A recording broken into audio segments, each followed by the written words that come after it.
30 லட்சம் டாக்குமெண்ட்ஸ் எல்லாமே இமெயில் தான், டிரான்ஸ்கிரிப்ட் இருக்கு அப்படிங்கிறாங்க. இமெயில் பிளஸ் கடித போக்குவரத்துகள். ரெண்டாவது முக்கியமானது என்னன்னா போட்டோஸ், கிட்டத்தட்ட 1,80,000 மேல போட்டோஸ் இருக்கு அப்படிங்கிறாங்க.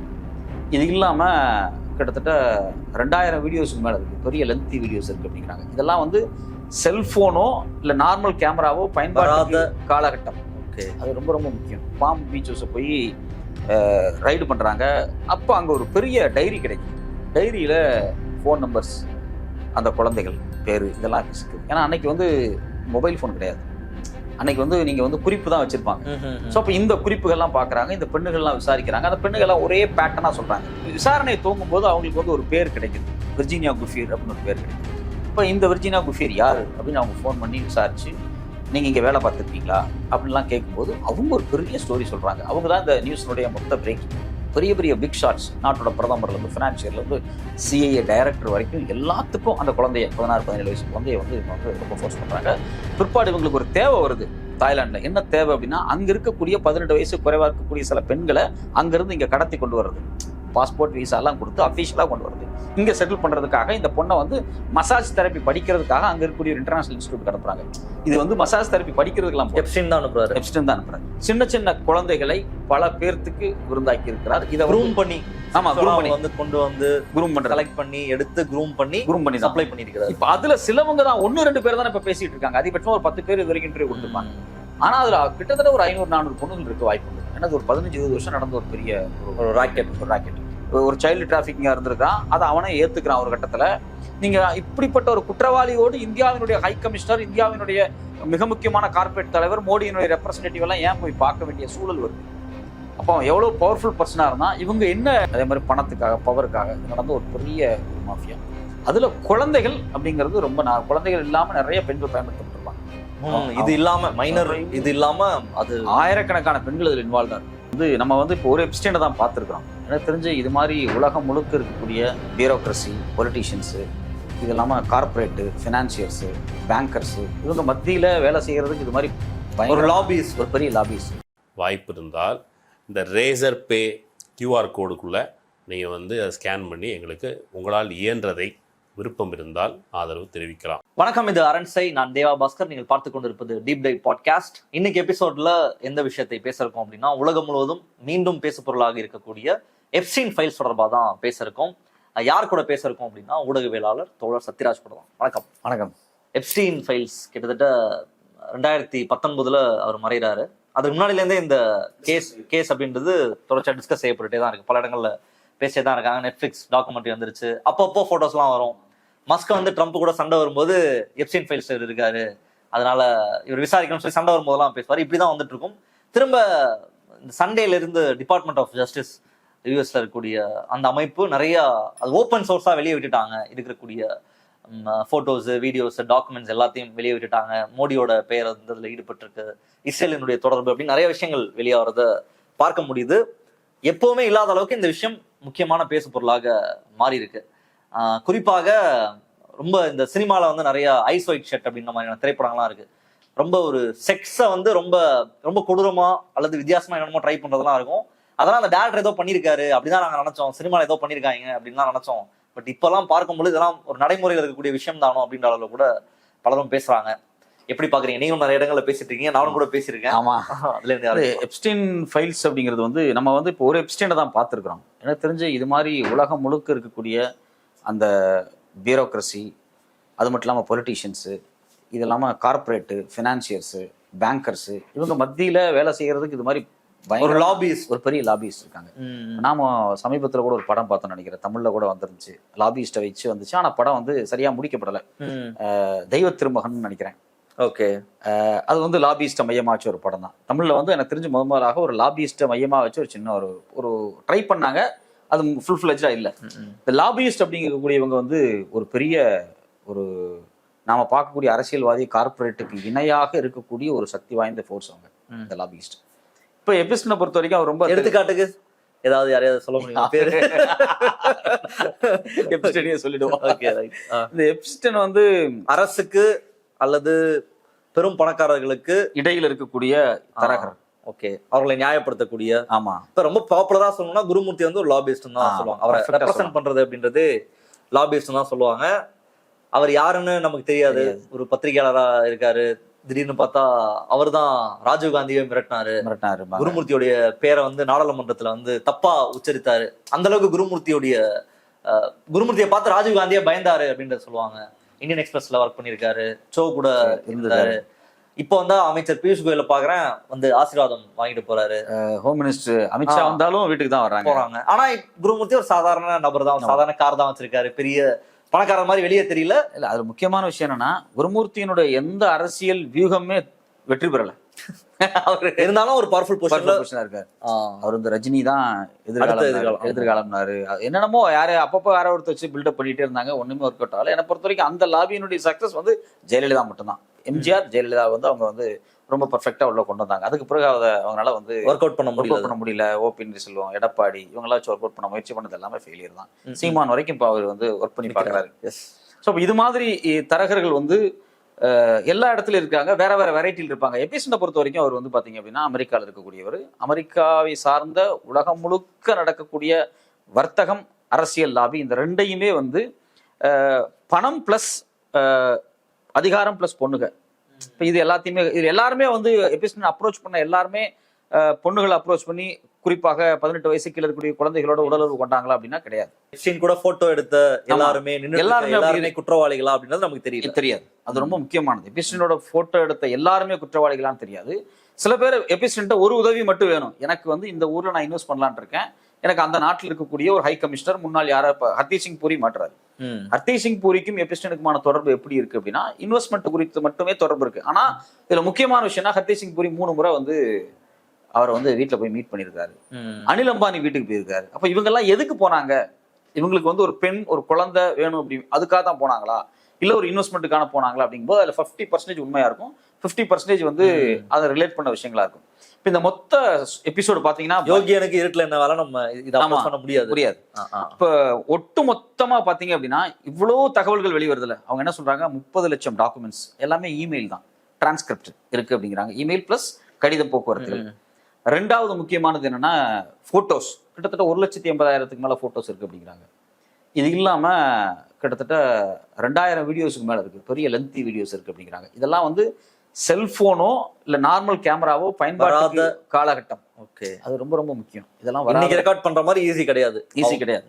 இப்ப இதுல ரொம்ப முக்கியமான விஷயம்னா 2005 எபிஸ்டனுடைய அந்த பங்களா ஒரு 3 இடம் ரொம்ப முக்கியமான இடமா நம்ம பாக்குறோம். அதுல முதல்ல என்ன பாத்தீங்கன்னா மாரோ-லாகோ அப்படிங்கக்கூடிய ட்ரம்பினுடைய வீடு. இது வந்து KFC-னுடைய முன்னாள் ஓனர் வச்சிருந்த வீடு.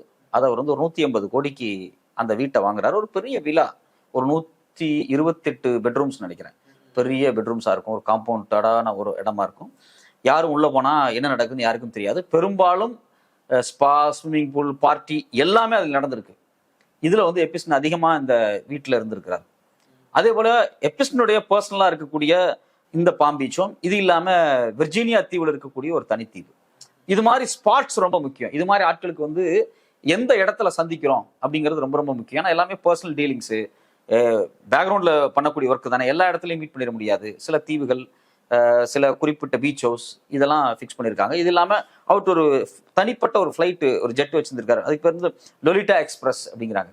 அதை பற்றி ஒரு சுவாரஸ்யமான தகவலை எபிஸ்டனே வெளியிடுறாரு. ட்ரம்ப் அவர்கள் 3வது மனைவி வர்றாங்க இல்லையா, அந்த 3வது மனைவியை முதலாக செக்ஸ் வச்சுட்டது இந்த ஜெட்ல தான் அப்படிங்கிறத எபிஸ்டன் சொல்றாரு. அவங்க 2005-6 தான் கல்யாணம் பண்றாங்க. 99, 2000 இவங்களுக்குள்ள ஒரு ரிலேஷன்ஷிப் ஸ்டார்ட் ஆயிருது. அந்த காலகட்டத்திலேயே அந்த தான் வச்சு அவர் முதலாக செக்ஸ் வச்சுட்டாரு அப்படிங்கிறத எபிஸ்டனே அவரே வந்து ஓப்பனா சொல்றாரு. ஸோ அந்த குறிப்பா அந்த ஜெட் அப்படிங்கிறது வந்து ஏதோ ஒரு வகையில பெண்களோடு உல்லாசமாக இருக்கிறது, அதே சமயத்துல கமிட்மெண்டா ஒரு வேலைக்கு போயிட்டு வருது. போற வழியில பெண்கள் கூட இருக்கணும், வரணும் அப்படிங்கிறதுல. ஸோ பீச் ஹவுஸ் நிறைய வந்திருக்கு ஜெட்ல இருந்து. ஸோ அந்த ஜெட்டு ரொம்ப முக்கியமான ஒரு விஷயமா பாக்குது. இந்த மாரோ-லாகோ அப்படிங்கக்கூடிய இவருடைய ஒரு பெரிய புராதனமான ஒரு மாளிகை, அது வந்து கிட்டத்தட்ட 100 ஆண்டுகள் பழமையான ஒரு கேஸ்டல் மாதிரி. அது ரொம்ப ரெப்யூட்டடான ஒரு கேஸ்டல். KFC-னுடைய முன்னாள் ஓனர் அவர்கிட்ட இருந்தால் அதை வாங்கி அதை அவர் மெயின்டைன் பண்றாரு. இந்த 2 எல்லாம் வச்சிருக்கிறாங்க.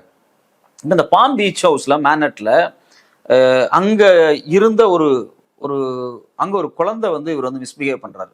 யாரு அப்படின்னா எபிஸ்டன் வந்து ஒரு ஸ்கூல் குழந்தைகிட்ட தப்பாக நடந்துக்கிறாரு. அந்த குழந்தை போய் அவங்க வீட்டுல சொல்லிடுறாங்க. இந்த குழந்தை எப்படி இவ்வளவு பெரிய பங்களாக்குள்ள வந்துச்சு? என்ன கான்டாக்ட்ல வந்துச்சு அப்படின்னு தேடுறாங்க. அப்படி தேடும்போது அந்த பொண்ணு கேட்குறாங்க, எப்படிமா நீ இந்த கான்டாக்ட்ல அவனோட நீ போன அப்படிங்கும்போது, என் கிளாஸ்மேட் சொன்னான். இப்போ அந்த கிளாஸ்மேட்டை பிடிச்சி கேட்குறாங்க, நீ எப்படிமா போன? எனக்கு வேற ஒரு பொண்ணு சொல்லுச்சு. இதை போலீஸ் ட்ராக் பண்ணிட்டே இருக்கிறாங்க. அப்போ அந்த பாம் பீச் ஹவுஸை போய் ரைடு பண்றாங்க. அப்போ அங்க ஒரு பெரிய டைரி கிடைக்குது. டைரியில ஃபோன் நம்பர்ஸ், அந்த குழந்தைகள் பேரு இதெல்லாம் சிக்குது. ஏன்னா அன்னைக்கு மொபைல் ஃபோன் கிடையாது. அன்னைக்கு நீங்க குறிப்பு தான் வச்சிருப்பாங்க. ஸோ அப்போ இந்த குறிப்புகள்லாம் பார்க்குறாங்க. இந்த பெண்ணுகள்லாம் விசாரிக்கிறாங்க. அந்த பெண்ணுகள்லாம் ஒரே பேட்டர்னா சொல்றாங்க, எங்களை மசாஜ் தான் கூப்பிட்டாங்க. அவர் நியூடா படுத்திருப்பாரு, அவருக்கு மசாஜ் பண்ணி விடணும். அதுல கூட இருக்கிறது பாத்தீங்கன்னா மேக்ஸ்வெல், அவங்க பேர் கிளென் மேக்ஸ்வெல். இந்த கிளென் மேக்ஸ்வெல் தான் கூட இருப்பாங்க. அவங்க தான் அதெல்லாம் ஆர்கனைஸ் பண்ணுவாங்க. அவங்க ஒய்ஃப் தான், actually girl friend plus wife தான். ஆனா பேச்சுலர் அப்படின்னு தான் சொல்லுவாங்க, அது அபிஷியலா. சோ அப்ப இப்படி அந்த பெண்கள் எல்லாம் எடுத்து கிட்டத்தட்ட அந்த பெண்களை ஒரு MLM ஸ்கீம் அதே மாதிரிதான் வச்சிருப்பாங்க. இப்ப அதுல இருக்கக்கூடிய விசாரணை துவங்கும் போது அவங்களுக்கு ஒரு பேர் கிடைக்குது, விர்ஜீனியா குஃபீர் அப்படின்னு ஒரு பேர் கிடைக்குது. இப்ப இந்த விர்ஜீனியா குஃபீர் யாரு அப்படின்னு அவங்க ஃபோன் பண்ணி விசாரிச்சு, நீங்க இங்க வேலை பார்த்துருக்கீங்களா அப்படின்லாம் கேட்கும்போது அவங்க ஒரு பெரிய ஸ்டோரி சொல்றாங்க. அவங்க தான் இந்த நியூஸ்னுடைய மொத்த பிரேக்கிங். நீங்க எங்க இருக்கீங்கடா? நான் ஆஸ்திரேலியாவில் இருக்கேன். நீங்க இங்க இருந்தீங்களா இந்த பாம் பீச் ஹவுஸ்ல? நீங்க எபிஸ்டன்ட் வேலை பார்த்தீங்களா? ஆமா. உங்களுடைய ஆரிஜின் என்ன அப்படின்னு கேட்கும்போது அவங்க ஒரு பெரிய ஸ்டோரி நரேட் பண்றாங்க. அவங்க சின்ன வயசுலயே அவங்களுக்கு அப்பா இருக்கிறாரு. ஆனா அவங்க அப்பா அம்மாவுக்கு செகண்ட் ஹஸ்பண்ட். மோஸ்டா அந்த நெட்ஃபிளிக்ஸ் டாக்குமெண்ட்ரியில இதை பத்தி பேசியிருப்பாங்க. அதுல என்ன சொல்லியிருப்பாங்கன்னா, அவர் சூஸ் பண்ற இந்த சிறுமிகள் எல்லாமே ஒரு புரோக்கன் ஃபேமிலில இருந்து தான் எடுத்திருப்பாங்க. யாரு அப்பா அம்மா கூட அப்பா அம்மா சண்டை போட்டு போயிருப்பாங்க. ஃபாஸ்டர் ஹோம்ல வளரக்கூடிய சிறுமிகள் அவங்க இருப்பாங்க. கவர்மெண்ட் ஸ்கூல்ல படிக்கிறவங்க, குறிப்பா வார் ஜோன்ஸ்ல இருந்து குழந்தைகளை மீட்டு எடுப்பாங்க இல்லையா சில NGOs, அதுல வளர்ந்து வரக்கூடியவங்களா இருப்பாங்க. அந்த NGOஸ்க்கு இவங்க ஃபண்ட் பண்ணுவாங்க, ஃபண்ட் ரைஸ் பண்ணுவாங்க. அந்த பார்ட்டி பாம் பீச் ஹவுஸ்ல நீங்க MITக்கு ஃபண்ட் ரைஸ் பண்ணிருக்காங்க. விஷயம் என்ன அப்படின்னா, ஹார்வர்ட் யூனிவர்சிட்டி ப்ரொஃபசர்ஸ் இருக்காங்க, MIT சயின்டிஸ்ட் இருக்காங்க, மிகப்பெரிய கார்பரேட் பேங்கர்ஸும் இது மாதிரி இருந்திருக்காரு. இது மாதிரி குழந்தைகளோட உடலுறவு கொண்டவங்க இருக்காங்க. பெரிய ப்ரொஃபசர்ஸ்ல இருந்து சயின்டிஸ்ட்ல இருந்து எல்லாருமே MITக்கு ஃபண்ட் ரைஸ் பண்றதுனாலும் அந்த பீச் ஹவுஸ்ல ரைஸ் பண்ணிருக்காங்க. பல லட்சக்கணக்கான பணங்களை கொடுத்துருக்காங்க. நிறைய திங்க் டேங்க்ஸுக்கு ஃபண்ட் பண்ணியிருக்காங்க. ஸோ இது ரொம்ப முக்கியமான ஒரு இடம் தான் அது. இப்போ இந்த குழந்தைகள் எல்லாம் ஒன்னொன்னா கனெக்ட் பண்ணி பேசும்போது அவங்க மூலியமாக ஒரு நம்பர் தான் விர்ஜீனியா குஃபீர் அப்படிங்கிறாங்க. குஃபீர்ட்ட கேட்கும்போது அவங்க லைஃப் ஒரு பெரிய ஸ்டோரி சொல்றாங்க. அவங்க வீட்டை விட்டு வெளியே ஒரு ப்ராஸ்டியூஷன் ஹப்லேயே அவங்க மாட்டிக்கிறாங்க. பெர்ஃபெக்ட்னு நினைக்கிறேன். ஆமா, ஒரு ப்ராஸ்டியூஷன் ஹப்ல அவங்க அவங்களோட லைஃப்பை மாட்டிக்கிறாங்க. அவங்க அந்த பர்டிகுலர் நபரை கூட பேர் ரோன் எப்பிக்னு நினைக்கிறேன். அவங்க FBI அரெஸ்ட்லாம் பண்ணிச்சு இந்த சைல்டு டிராஃபிக்கிங் விஷயத்துல. அப்பவே அந்த பொண்ணு அதில் மாட்டிடுறாங்க. அப்புறம் திருப்பி அந்த பொண்ணு வீட்டுக்கு போய் அவங்க அப்பாட்ட பேசி, அவங்க அப்பா யாருன்னு பார்த்தீங்கன்னா ட்ரம்ப்புடைய அந்த மாரலோகோ நான் சொன்னாலே ஒரு ரிசார்ட், அந்த ரிசார்ட்ல ஒரு மெயின்டெனன்ஸ் மேனேஜரா வேலை பார்க்கக்கூடியவங்க அப்பா. அவங்க அப்பாட்ட போய் இந்த பொண்ணு இப்படி எல்லாம் ஆயிடுச்சுன்னு சொல்லப்போ அந்த பொண்ணை ஓகே ரைட்டு வான்னு சொல்லி அவங்க இந்த ட்ரம்ப்பினுடைய மாரலோகோ அந்த ஹவுஸ்ல ஒரு லாக்கர் மெயின்டெனன்ஸாக கூட்டு போய் சேர்த்துடுறாரு. லாக்கர் அட்டண்டர்ஸ் இருப்பாங்க இல்லையா, துணி யாராவது பார்க்க வர்றவங்க ஏதாவது ட்ரெஸ்ஸை கொடுப்பாங்க, இதெல்லாம் நடக்கும். அப்போ அந்த பொண்ணு அந்த லாக்கர் அட்டண்டர் ரூம்ல உட்காந்து மசாஜ் தெரப்பி குறித்து ஒரு புத்தகம் படிச்சுட்டு இருக்கும்போது மேக்ஸ்வெல் வராங்க. யாருன்னா எபிஸ்டனுடைய கேர்ள் ஃப்ரெண்ட் வராங்க. அவங்க பார்த்துட்டு, உனக்கு மசாஜ் தெரப்பி எல்லாம் பிடிக்குமா, நான் உனக்கு மசாஜ் சொல்லி தரேன். அப்போ சின்ன பொண்ணு, அவங்க 16 வயசு தான். வான்னு கூட்டு போறாங்க. எங்க கூட்டு போறாங்கன்னா, ட்ரம்ப்பினுடைய அந்த கேஸ்ட்ல இருந்து அவங்க அந்த பாம் பீச் ஹவுஸுக்கு கூட்டு போயிடுறாங்க. அங்க போனா வழக்கம் போல எபிஸ்டன் நிர்வாணமா படுத்திருப்பாரு. அவருக்கு மசாஜ் பண்ணணும். அவர் செக்ஸுவலா அந்த பொண்ணை எக்ஸ்ப்ளாய்ட் பண்ணியிருக்காரு. அந்த பொண்ணை அதை ரெசிஸ்ட் பண்ணியிருக்காங்க. பட் இருந்தாலும் ஃபோர்ஸ் பண்ணி அவங்களை கன்வின்ஸ் பண்ணி, ஒரு சின்ன குழந்தைய நீங்க இப்போ சின்ன குழந்தைகளுக்கு நடக்கக்கூடிய செக்ஸுவல் அபியூஸை குழந்தைகள் சொல்ல மாட்டேங்கிறாங்க. அது என்னன்னு அவங்களால அண்டர்ஸ்டாண்ட் பண்ணிக்க முடியும். ஏதோ ஒரு டிஸ்டர்பன்ஸ், அது என்னன்னு அவங்களால புரிஞ்சுக்க முடியாத அளவுக்கு அவங்கள ஒரு மன தப்பா என்ன நடக்குதுன்னு அவங்களுக்கு தெரியாது. அதை வெளியே சொல்றதும் என்ன அப்படின்றதும் என்னன்னு தெரியாது. ஸோ அந்த ஒரு பெரிய மன உளைச்சல்லையே அவங்க இருக்கிறாங்க. அப்புறம் அவங்க முழுக்கவே அந்த பாம் பீச் ஹவுஸ்ல கிட்டத்தட்ட 2000ல இருந்து 2002 எண்ட் வரைக்கும் நினைக்கிறேன், ஒரு 2.5 வருஷம் அவங்க இருக்காங்க. இப்போ இந்த விர்ஜீனியா குஃபீரை தான் பார்த்தீங்க அப்படின்னா பிரிட்டனுடைய இளவரசர் பிரின்ஸ் ஆண்ட்ரூக்கு 3 முறை அவர் இந்த குழந்தையோட உடலுறவு வச்சிருக்காரு. முதல் தடவை லண்டன்ல நடக்குது, 2வது முறை மெக்சிகோ, 3வது முறை அந்த பிரிட்டிஷ் விர்ஜீனியா ஐலாண்ட்ல அந்த செக்ஷுவல் ரிலேஷன்ஷிப் அவர் நடத்துறாரு. முதல் முறை 13 லட்சம் ரூபா அந்த பெண்ணுக்கு காசா கொடுத்துருக்காரு, அமெரிக்கன் டாலர்ஸ்ல கொடுத்துருக்காரு. ஒரு 18 வயசு குறைவா இருக்கக்கூடிய குழந்தையோட உடலுறவு வச்சுக்கிறது அப்படிங்கிறது கிரைம். அவங்களுடைய விருப்பமா இருந்தாலுமே சரி, இல்லை விருப்பம் இல்லைனாலும் சரி, அது ஒரு கிரைம் தான். இந்த கிரைமே ஒரு நாட்டினுடைய தலைவர் அப்படின்னு மன்னர் குடும்பம் ராயல் ஃபேமிலியே பண்ணது. பிற்பாடு இது வந்து நம்ம விர்ஜீனியாவாலேயே 2011 வெளியே கொண்டு வரப்பட்டது. போட்டோஸ் எல்லாமே வந்திருக்கு. பிரின்ஸ் ஆண்ட்ரூவோட இருக்கிற போட்டோ, கட்டி பிடிச்சி கூட மேக்ஸ்வெல் எல்லாம் இருப்பாங்க. ஸோ ஆக்சுவலா மேக்ஸ்வெலோட ஊர் வந்து லண்டன், இங்கிலாந்து. ஆமா, இந்த தொடர்பு மூலமா தான் பிரின்ஸ் ஆண்ட்ரூ வராங்க, லிங்க்ல வருவார். அது ரொம்ப முக்கியமான, நீங்க டக்குன்னு சொன்னது முக்கியம். மேக்ஸ்வெல் வந்து அடிப்படையில் ஒரு யூதர். அவங்களுடைய சொந்த நாடு செக்கோஸ்லோவியா. ஓ, அவங்க மைக்ரேட் ஆகி தான் வர்றாங்க. Okay okay okay. இவரும் யூதரா? யாரு? எப்ஸ்டீன் யூதரான்னு தெரியல. ஆனா ட்ரம்பினுடைய மனைவி எக்கோஸ்லோவியன். ஆமா, மெலானியா. ஆமா, 2 பேருமே எக்கோஸ்லோவியன். Okay okay okay. அவங்களும் யூதரானு கன்ஃபார்ம் ஆகல. இந்த மேக்ஸ்வெலோட அப்பா இருக்காரு பாத்தீங்களா, அவர் வந்து செக்கோஸ்லோவியா செகண்ட் வேர்ல்டு வார் அப்போ லெஃப்ட் மூவ்மெண்ட்டுக்குள்ள போய் சேர்ந்துட்டு நாசிக்கு எதிராக போராடிட்டு பிற்பாடு பிரிட்டன்ல போய் செட்டில் ஆகி அங்க M16க்கு வேலை பார்த்த ஒரு ஏஜென்ட். அவர் பிற்பாடு KGBக்கும் இஸ்ரேலுடைய மொசாத்துக்கும் டபுள் ஏஜென்டாகவும் ட்ரிபிள் ஏஜென்டாகவும் மாறாரு. இது அஃபீஷியல் டாக்குமெண்ட். பத்திரிகைகள் கார்டியன் மாதிரியான பத்திரிகையில பதிவு பண்றாங்க. கொஞ்சம் யோசிச்சு பாருங்க, ஒரு மனிதர் சாகுறாரு. அவர் வந்து ஸ்பெயின்லேயே எங்கேயோ செத்து போறாரு. ஒரு தீவு, அவரோட தீவுக்கு போகும்போது தண்ணியில விழுந்து செத்துறாரு அப்படிங்கிறாங்க. அது ஒரு மரணமா? அந்த மரணம் சந்தேகம். ஏஜென்ட் இப்படி எல்லாம் செத்தாலே, ஆமா, அவர் சந்தேகத்துக்குரிய மரணம். அவரை கிரிமேட் பண்றாங்க, இஸ்ரேல்ல கிரிமேட் பண்றாங்க. இஸ்ரேலினுடைய அன்றைய ஜனாதிபதியும் அன்றைய பிரதமரும் அந்த கிரிமேஷன்ல கலந்துக்கிறாங்க. அது மட்டும் இல்லாமல் அந்த கிரிமேஷன்ல உளவுப்படையினுடைய மொசாத்தினுடைய சக்தி வாய்ந்த 6 தலைவர்கள், அந்த மேக்ஸ்வெல்னுடைய அப்பா, இன்னைக்கு இந்த எபிஸ்டனுக்கு எல்லாம் மூலையா செயல்படுறாங்க இல்லையா, அந்த மேக்ஸ்வெல்னுடைய அப்பாவினுடைய மரணத்துக்கு அந்த நாட்டினுடைய சக்தி வாய்ந்த உளவு பிரிவு தலைவர்கள் எல்லாமே வர்றாங்க. வந்து அந்த கிரிமேஷன் நடத்துறாங்க. ரொம்ப ஆச்சரியமா இருக்கு நமக்கு. என்ன அப்படின்னா, பிரிட்டன்ல இருந்த ஒருத்தன், ஸ்பெயின்ல செத்து போற ஒருத்தன், அவனை தூக்கிட்டு போய் இஸ்ரேல்ல ரொம்ப முக்கியமா ஜெருசலத்துல இருக்கக்கூடிய ஒரு இடத்துல அடக்கம் பண்றாங்க. அந்த பிளேஸ் எக்ஸாக்டா என்ன அப்படின்னா, மவுண்ட் ஆஃப் ஒலிவஸ் அப்படின்னு சொல்லக்கூடிய இடம் ஜெருசலத்துல. அதாவது மேக்ஸ்வெலோட அப்பா அடக்கம் பண்றாங்க. யார் அன்னைக்கு இருந்த இட்சாக் ஷமீர் அப்படிங்கக்கூடிய பிரதமரும், செய்ம் ஹெர்சோக் அப்படிங்கக்கூடிய ஜனாதிபதியும், 6 மொசாத்தினுடைய முன்னாள் தலைவர்களும் அங்க இருக்கிறாங்க. இது மட்டும் இல்லாம இவர் இறந்ததுக்கு பிறகு இஸ்ரேலுடைய மிலிட்டரி இன்டெலிஜென்ஸ் இவருக்கு ஒரு மிகப்பெரிய மரியாதை கொடுக்குறாங்க. இவர் குறித்தான தகவல்கள் கொஞ்சம் கொஞ்சமா வெளியே வருது. இவர் 1948 அரேப் இஸ்ரேல் வார்ல முக்கியமான ஆயுதங்களை, ஏர்கிராஃப்ட் முதல் கொண்டும் மொசாத்துக்கு, இஸ்ரேல் ராணுவத்துக்கு ஸ்மகிள் பண்ணி கொடுத்த ஒரு முக்கியமான ஒரு நபர். பிற்பாடு பார்த்தீங்கன்னா அமெரிக்காவினுடைய அணு ஆயுத லெபார்டரிஸ் இருக்கு, முக்கியமான 2 லெபார்டரி, சாண்டியோ நேஷனல் லெபார்டரியும் லாஸ் ஆல்மோஸ் நேஷனல் லெபார்டரி. இங்க ப்ரமிஸ் அப்படிங்கக்கூடிய ஒரு ஸ்பை சாஃப்ட்வேர், அந்த ஸ்பை சாஃப்ட்வேர்ஸை சப்ளை பண்ண ஒரு முக்கியமான ஒரு நபர். ஸ்பை சாஃப்ட்வேர் அப்படிங்கிறது இஸ்ரேலுக்கு ரொம்ப முக்கியமானது, அவங்களுடைய பிரதானமானது, அவங்களுடைய பலமே அதுதான். நமக்கு வந்து இந்தியாவுக்கு வந்து அவங்க ஒன்று கொடுத்தாங்க இல்லையா, பெகசஸ், அது என்னென்ன பிளே பண்ணுச்சு நமக்கு எல்லாமே தெரியும். இது மாதிரி ஒரு மொசாத்தினுடைய ஒரிஜினல் ஆர்கானிக் ஏஜென்ட் அவர். ஆனா அவர் டபுள் ஏஜென்ட்டாக, ட்ரிபிள் ஏஜென்ட்டாக செயல்பட்டார்னு பத்திரிகைகள், பிரிட்டிஷ் பத்திரிகைகள் எழுதியிருக்கிறாங்க. அவ்வளவு முக்கியமான ஒரு லாபியிஸ்ட், சீக்ரெட்டா இயங்கின ஒரு லாபியிஸ்ட் தான் அவர் மொசாத்துக்காக. அதனாலதான் மொசாத் அவருக்கு ஒரு மிகப்பெரிய மரியாதையை கொடுக்குறாங்க அவருடைய மரணத்துக்கு, மேக்ஸ்வெல்லுடைய அப்பாவுக்கு. இந்த மேக்ஸ்வெல் தான் பிரிட்டன்ல இருந்து அமெரிக்காவுக்கு வந்து எபிஸ்டனோட ஜாயின் பண்ணி திருப்பி அந்த பிரிட்டன் லாபியை வந்து அவங்க வந்து அப்படியே டெவலப் பண்றாங்க, அவங்க அப்பாவோட லாபியை டெவலப் பண்றாங்க. அதுலதான் மன்னர் மாற்றாரு. குறிப்பாக பிரிட்டனுடைய 2 முறை பிரதமராக இருந்த ஒருத்தர் என்னோடு பல நாள் செக்ஸ் வச்சுட்டாரு அப்படின்னு சொல்லி இந்த விர்ஜீனியா குஃபீர் பதிவு பண்றாங்க. ஸோ இப்போ இந்த விர்ஜீனியா குஃபீர் கான்டாக்ட் பண்ணும்போது அவங்க மேக்ஸ்வெல்லை பத்தி சொல்றாங்க. மேக்ஸ்வெல் தான் என்னை வந்து ட்ரம்பினுடைய அந்த வீடு இருக்கு பாத்தீங்களா, அந்த வீட்டுல இருந்து என்னை வந்து இங்க கூப்பிட்டு வந்தாங்க, என்னை வந்து எபிஸ்டனுக்காக வேலை பார்க்க வச்சது அவங்க தான், இந்த மேக்ஸ்வெல் தான் அப்படின்னு சொல்லி இந்த மேக்ஸ்வெல் மறுக்கிறாங்க. பட் ஆனால் அவங்க எல்லா டீட்டெயிலும் சொல்றாங்க. அந்த பொண்ணு ஒரு மிகப்பெரிய மன உளைச்சலுக்கு ஆறாங்க. அந்த பொண்ணு ஒரு 2.5 வருஷம் பெரிய பெரிய பிக் ஷாட்ஸ், நாட்டோட பிரதமர்ல இருந்து ஃபினான்சியர்ல இருந்து CIA டைரக்டர் வரைக்கும் எல்லாத்துக்கும் அந்த குழந்தைய 16-17 வயசு குழந்தைய வந்து இவங்க வந்து ரொம்ப ஃபோர்ஸ் பண்றாங்க.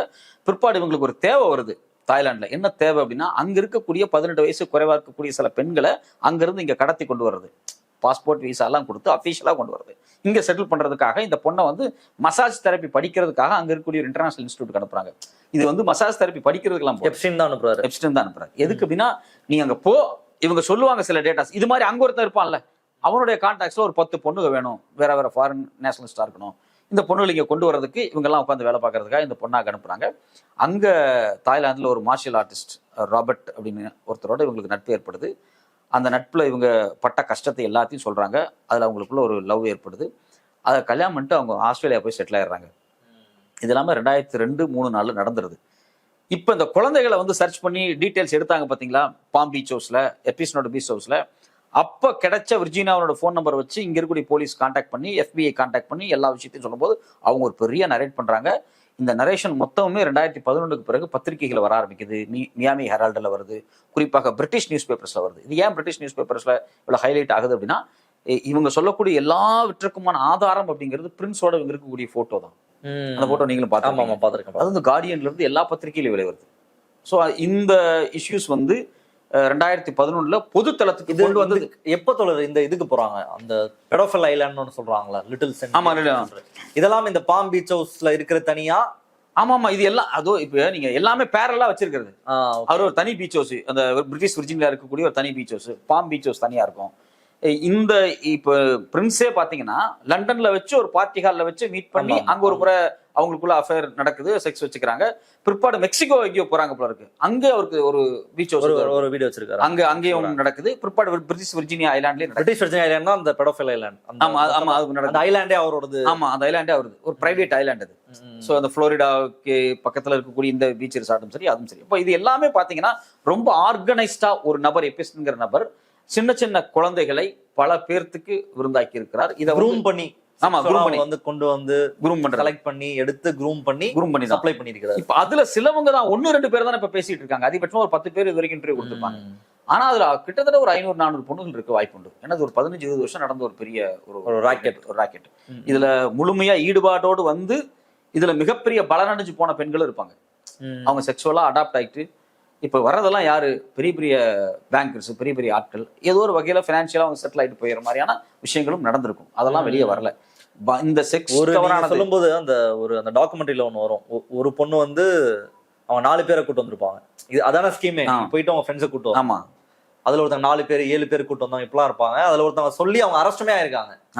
அரெஸ்ட் ஆகி நான் 4 பேரை கூட்டு வந்தேன் அப்படின்றத சொல்லியிருக்காங்க. நீ சொல்றதபடி பார்க்கும்பொழுது அதுல பெனிஃபிட் அடைஞ்சவங்க, இப்போ 4 பெண்களை கூட்டி வந்து விட்டுட்டு ஒரு பேங்கரோட ஒரு மியூச்சுவல் ஃபண்ட் ஓனரோட அவங்க வந்து க்ளோஸ் ஆயிட்டு ஒரு பெரிய பணத்தை வாங்கிட்டு செட்டில் ஆயிட்டு வேற இடத்துக்கு போற நபர்களும் இருக்காங்க. இப்போ வந்து நீங்க வந்து விர்ஜீனியா குஃபீர் என்ன நினைச்சாங்க, நம்ம இங்கிருந்து வெளியே போயிடலாம் அப்படின்னு ஆஸ்திரேலியா போறோம். ஆமா, அவங்க எக்ஸ்போஸ் பண்ணணும் அப்படிங்கிற இடத்துக்கு அவங்க போற. அங்க போனதுக்கு பிறகு அவங்களுக்கு ஏற்படக்கூடிய மன உளைச்சல் இருக்கு இல்லையா, அந்த மன உளைச்சல்ல அவங்க எல்லாத்தையும் ஒன்னொன்னா வெளியே எக்ஸ்போஸ் பண்றாங்க. அவங்க ஒரு என்ஜிஓ ஆரம்பிக்கிறாங்க. இது மாதிரி பாதிக்கப்பட்டவங்களுக்கு எல்லாத்துக்கும் சேர்த்து ஒரு என்ஜிஓ ஆரம்பிச்சு அந்த என்ஜிஓக்கு ஃபண்ட் ரைஸ் பண்ணி இது மாதிரி பாதிக்கப்பட்ட பெண்கள் எல்லாத்தையும் அவங்க காப்பாத்துறாங்க. அந்த மனநிலைக்கு வந்துட்டாங்க. அவங்க ரொம்ப ஸ்ட்ராங்கா வேலை பார்த்துருக்காங்க. நம்ம வந்து அவங்களுக்கு ஆரம்பத்துல இருந்து என்ன இல்லைனாலும் அவங்க பிற்பாடு பார்த்தீங்கன்னா ஸ்பீக் அவுட் ஆக்ஷன் ரீக்ளைம் அப்படிங்கக்கூடிய அமைப்பை அவங்க 2010 ஜனவரி 7 ஆரம்பிக்கிறாங்க. ஏன்னா அவங்களுடைய மகள் பிறந்தது ஜனவரி 7.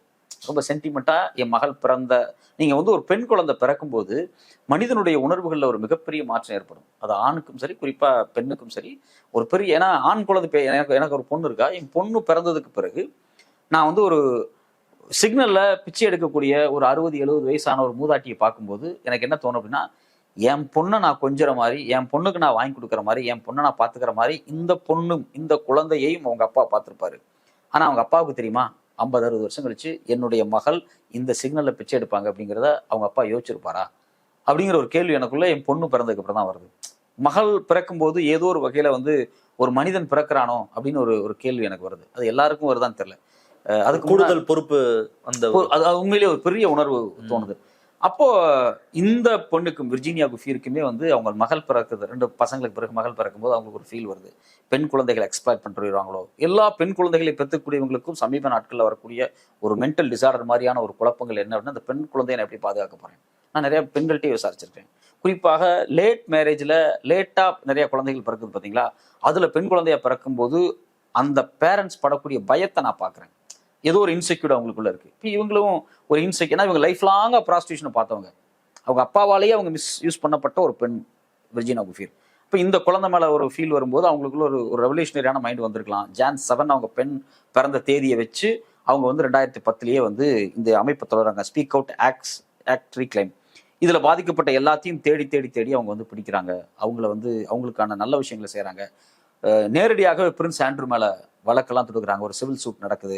குறிப்பாக 2011 வேனிட்டி அஃபேர்ஸ் அப்படிங்கக்கூடிய பத்திரிகையில தான் அவங்க முதலாக எல்லா தகவலையும் வெளியே சொல்றாங்க.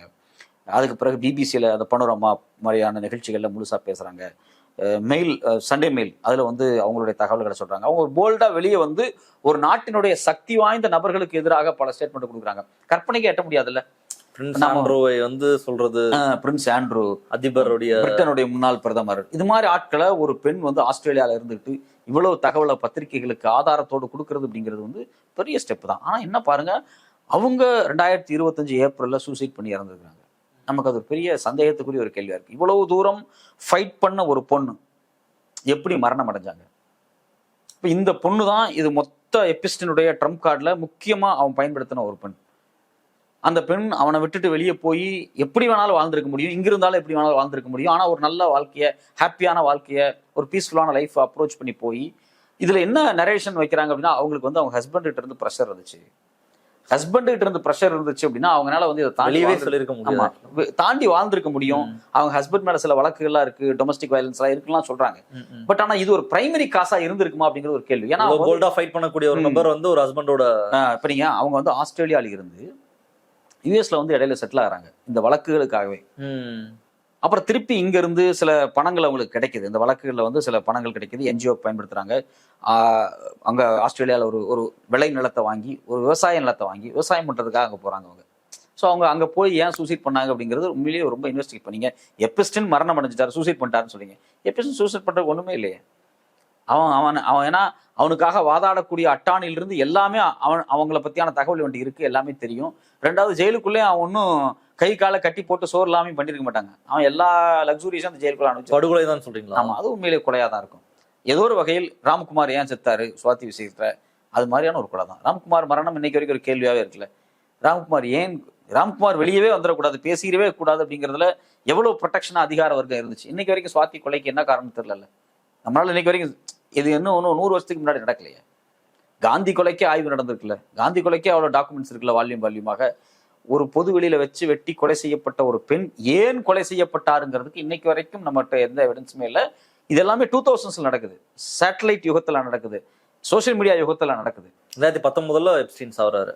அப்போ இது எதுக்குமே நம்மகிட்ட விட இல்லை அப்படிங்கும்போது இதுக்கு பின்னாடி ஒரு பெரிய அதிகார வர்க்கத்தினுடைய வேலை இருக்கு. இப்போ எப்ஸ்டீனுடைய மரணம், இந்த உரித்தல்லாத எப்ஸ்டீனுடைய வழக்கை பொறுத்த வரைக்கும் அவர் மேல அக்யூசேஷன் ஒரு 2007-8 வந்து நினைக்கிறேன். திரும்ப இந்த மீ டூ மூவ்மெண்ட் வந்ததுக்கு அப்புறம் இது ஜாஸ்தியாச்சா இல்ல இது பேரலா இவருடைய வழக்குன்னு தனியா நடந்துட்டு இருந்துச்சா? இல்ல 2005 இந்த வழக்கு ரைஸ் ஆகுது. 6-7 காலகட்டத்துல இவர் வந்து ஒரு 16 months என்னமோ இம்ப்ரெஷன் பண்றாங்க, கன்விக்ட் ஆறாரு. அதுக்கு பிறகு பாத்தீங்கன்னா ஃப்ரீயா தான் இருக்காரு. 2019 மைனரை வந்து செக்ஷுவல், ஆமா 2019 தான் திருப்பி அவர் கைது செய்யப்படுறாரு. நீங்க வந்து இன்னைக்கு ஹர்தீப் சிங் பூரி, இந்த மோடியினுடைய அம்பானி இவங்கெல்லாம் போய் மீட் பண்றது எல்லாமே வந்து பாத்தீங்கன்னா 2013, 14, 15, 17 காலகட்டம். இவர் மேல இவ்வளவு பெரிய குற்றச்சாட்டு ப்ரூவ் ஆகி தண்டனை பெற்று வெளியே வந்து அந்த வழக்கு நடத்திக்கிட்டு இருக்கக்கூடிய ஒரு குற்றவாளி. ஆனா அதே பவர்ஃபுல்லா செயல்பட்டு இருக்கிறாரு. ஒரு இன்வெஸ்ட்மெண்ட்டா இருந்தாலும் சரி, எதா இருந்தாலும் சரி, எபிஸ்டன் அப்ரோச் பண்ற அளவுக்கு அது அதிகார வர்க்கம் அவரை பார்த்துட்டு தான் பத்திரமா தான் வச்சிருந்திருக்கு. ஸோ இவர் மேல இவ்வளவு வழக்குகள் இருக்கு. இந்த வழக்குகள் தொடர்ச்சியா 2005-6 பேரலா நடக்க ஆரம்பிச்சிருச்சு. அவர் ரொம்ப தைரியமா இருக்காரு, எதை பத்தியும் அவன் கண்டுக்கல. நான் வந்து ஃபேஸ் பண்ண டாப் மோஸ்ட் அட்டார்னிஸ் எல்லாரும் இப்ப நீங்க வந்து இப்ப இந்த வெர்ஜினா குஃபீருக்கு எதிராக, குறிப்பாக எபிஸ்டனுக்கு ஆதரவாக வந்து நின்று போராடின முக்கியமான அட்டார்னிஸ் எல்லாருமே இந்த பெண்களுக்கு இரையாக்கப்பட்டிருக்காங்க. அந்த பெண்கள் கொண்டு வந்து அந்த பெண்களை இவருக்கு கொடுக்கப்பட்டிருக்காங்க. அது மாதிரியான நபர்கள். ஸோ அதனால அவர் எதையுமே பயப்படல. ஏன்னா அது மாதிரி ஆட்களுக்கு பயமே இருக்காது. ஏன்னா அவனுக்கு தெரியும், உங்க எல்லாம் நீங்கெல்லாம் யாருன்னு எனக்கு தெரியும்டா. ஒரு அதிகாரியை பார்த்து, ஒரு அமைச்சரை பார்த்து, ஒரு சார்லஸை பார்த்து பயமும் தயக்கமும் யாருக்கு இருக்கும்? அவங்களோட பர்சனல் ஸ்பேஸ் தெரியாதவங்களுக்கு தான் இருக்கும். இவருக்கு எந்த பயமே இருக்காது. நீ ஏன்னா அந்த பொண்ணோட இருந்தவன் தானே, என்கிட்ட போட்டோ இருக்குடா அப்படிங்கிற லாபிஸ்டோட நேச்சரே இதுதான்.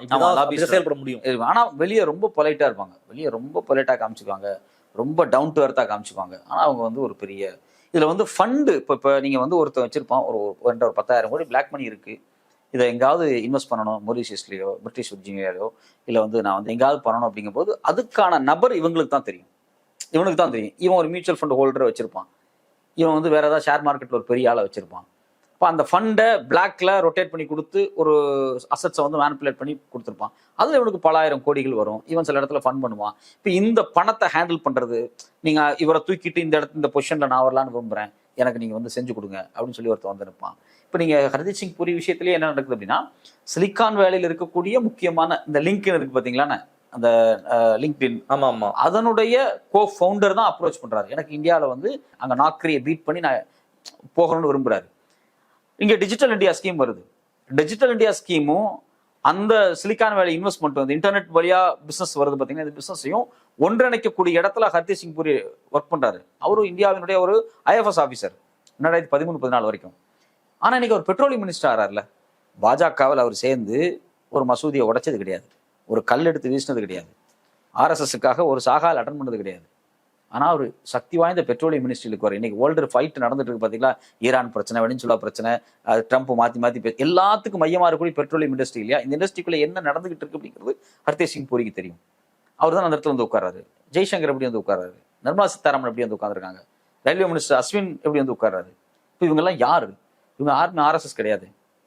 இல்ல எப்படி புரிஞ்சுக்கலாம்? ஏன்னா இப்படி நம்ம பேசும்போது ஒரு பேய் கதையா போயிருவாங்க, கண்ட்ரோல் பண்றாங்க, யாரோ இருக்காங்க அப்படின்னு. ஆக்சுவலி ஆனா இவர்கள் யார், எப்படி எப்படி புரிஞ்சுக்கிறது? இப்ப இந்தியன் பியூரோக்ரசி, குறிப்பாக மோடி, அமித்ஷா, இந்த பாஜக குழு அவங்கள்ட்ட இருக்கக்கூடிய ஆட்களை நம்புறதை விட இது மாதிரி பியூரோக்ரஸியாகவே சில விஷயத்தை எக்ஸ்பெக்ட் பண்ணிட்டு இருப்பாங்க. அவங்களுக்குள்ள இந்துத்துவ மனநிலை ஏற்கனவே இருக்கும்.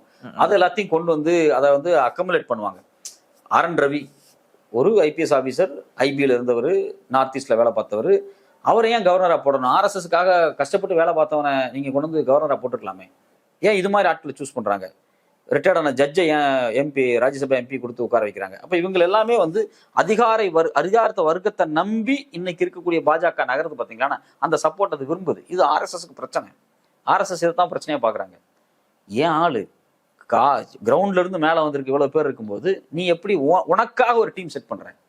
அஜித் தோவல் வந்து ஒரு NGO வச்சிருக்காரு, அவருடைய மகன் நடத்துறாரு, விவேகானந்தா ஒரு அப்படின்னு சொல்லி விவேகானந்தாங்கிற பேர்ல நடக்கக்கூடிய ஒரு NGO. அது முழுக்க திங்க் டேங்க். அந்த திங்க் டேங்க்குடைய சேர்மன் யாரு? குருமூர்த்தி இருக்கு வந்திருக்காரு. அதுல RN ரவியினுடைய மகள், அஜித் தோவலினுடைய பையன், இது மாதிரி இந்த பியூரோக்ரஸினுடைய மகன்லாம் உள்ள உட்காந்துட்டு சில ஆய்வுகளை பண்ணி அந்த ஆய்வுகளை வந்து பத்திரிகையில் ஒப்பீனியனா கிரியேட் பண்ணக்கூடிய இடத்துல அவங்க உட்கார்றாங்க.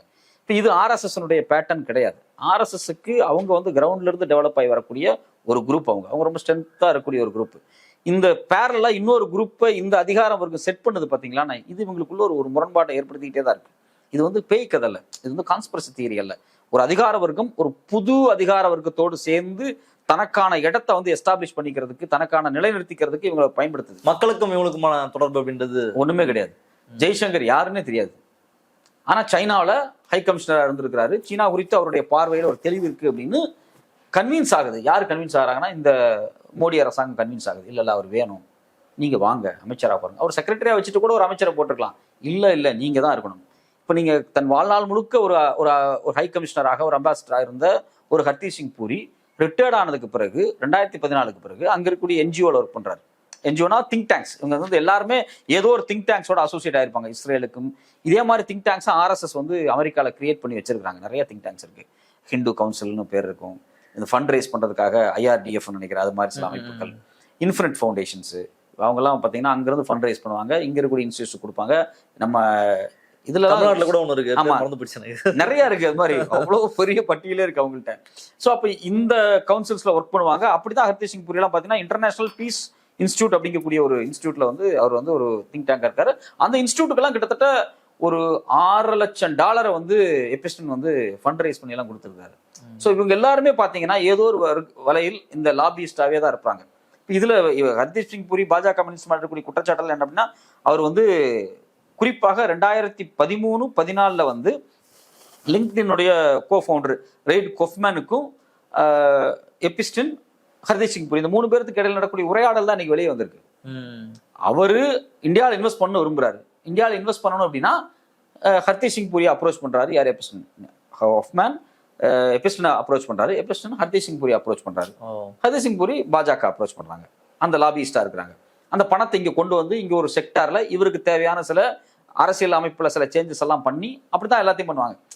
சில ஆக்ட் எல்லாம் ரூல்ஸ் எல்லாம் மாத்தி இவருக்கு ஒரு இன்வெஸ்ட்மெண்ட் ரெடி பண்ணி இவர் ஒரு எஸ்டாப்ளிஷ் ஆவார். இதுல எபிஸ்டனுக்கு ஒரு பெரிய பணம் தொகை கை மாறும். ஹர்தீப் சிங் பூரிக்கு ஒரு பெரிய பணம் கை தொகை மாறும்.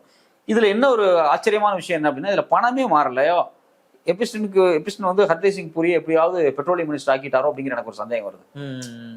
அவருக்கு ஒரு லாபி இந்தியாவில் இருக்கு இல்லையா, மோடி கீடின் எல்லாம் அந்த லாபி வச்சு இல்ல இவர் நீங்க பெட்ரோலியம் மினிஸ்டர் ஆக்குங்க, ஒரு மினிஸ்ட்ரி பொசிஷனுக்கு கொண்டு வாங்கன்னு கூட சொல்லியிருக்கலாம். அப்போ ஹர்தீப் சிங் பூரி ஏன் மினிஸ்டர் ஆனார் அப்படின்னா அது கண்டிப்பாக எப்ஸ்டீனோட ஒரு பெரிய தொடர்பு இருக்குன்னு தான் நான் ஃபீல் பண்றேன். ஏன்னா இவங்க 3 முறை சந்திச்சு பேசியிருக்காங்க. எப்ஸ்டீனோட மாளிகைக்கு ஒரு 3 முறை போயிருக்காரு.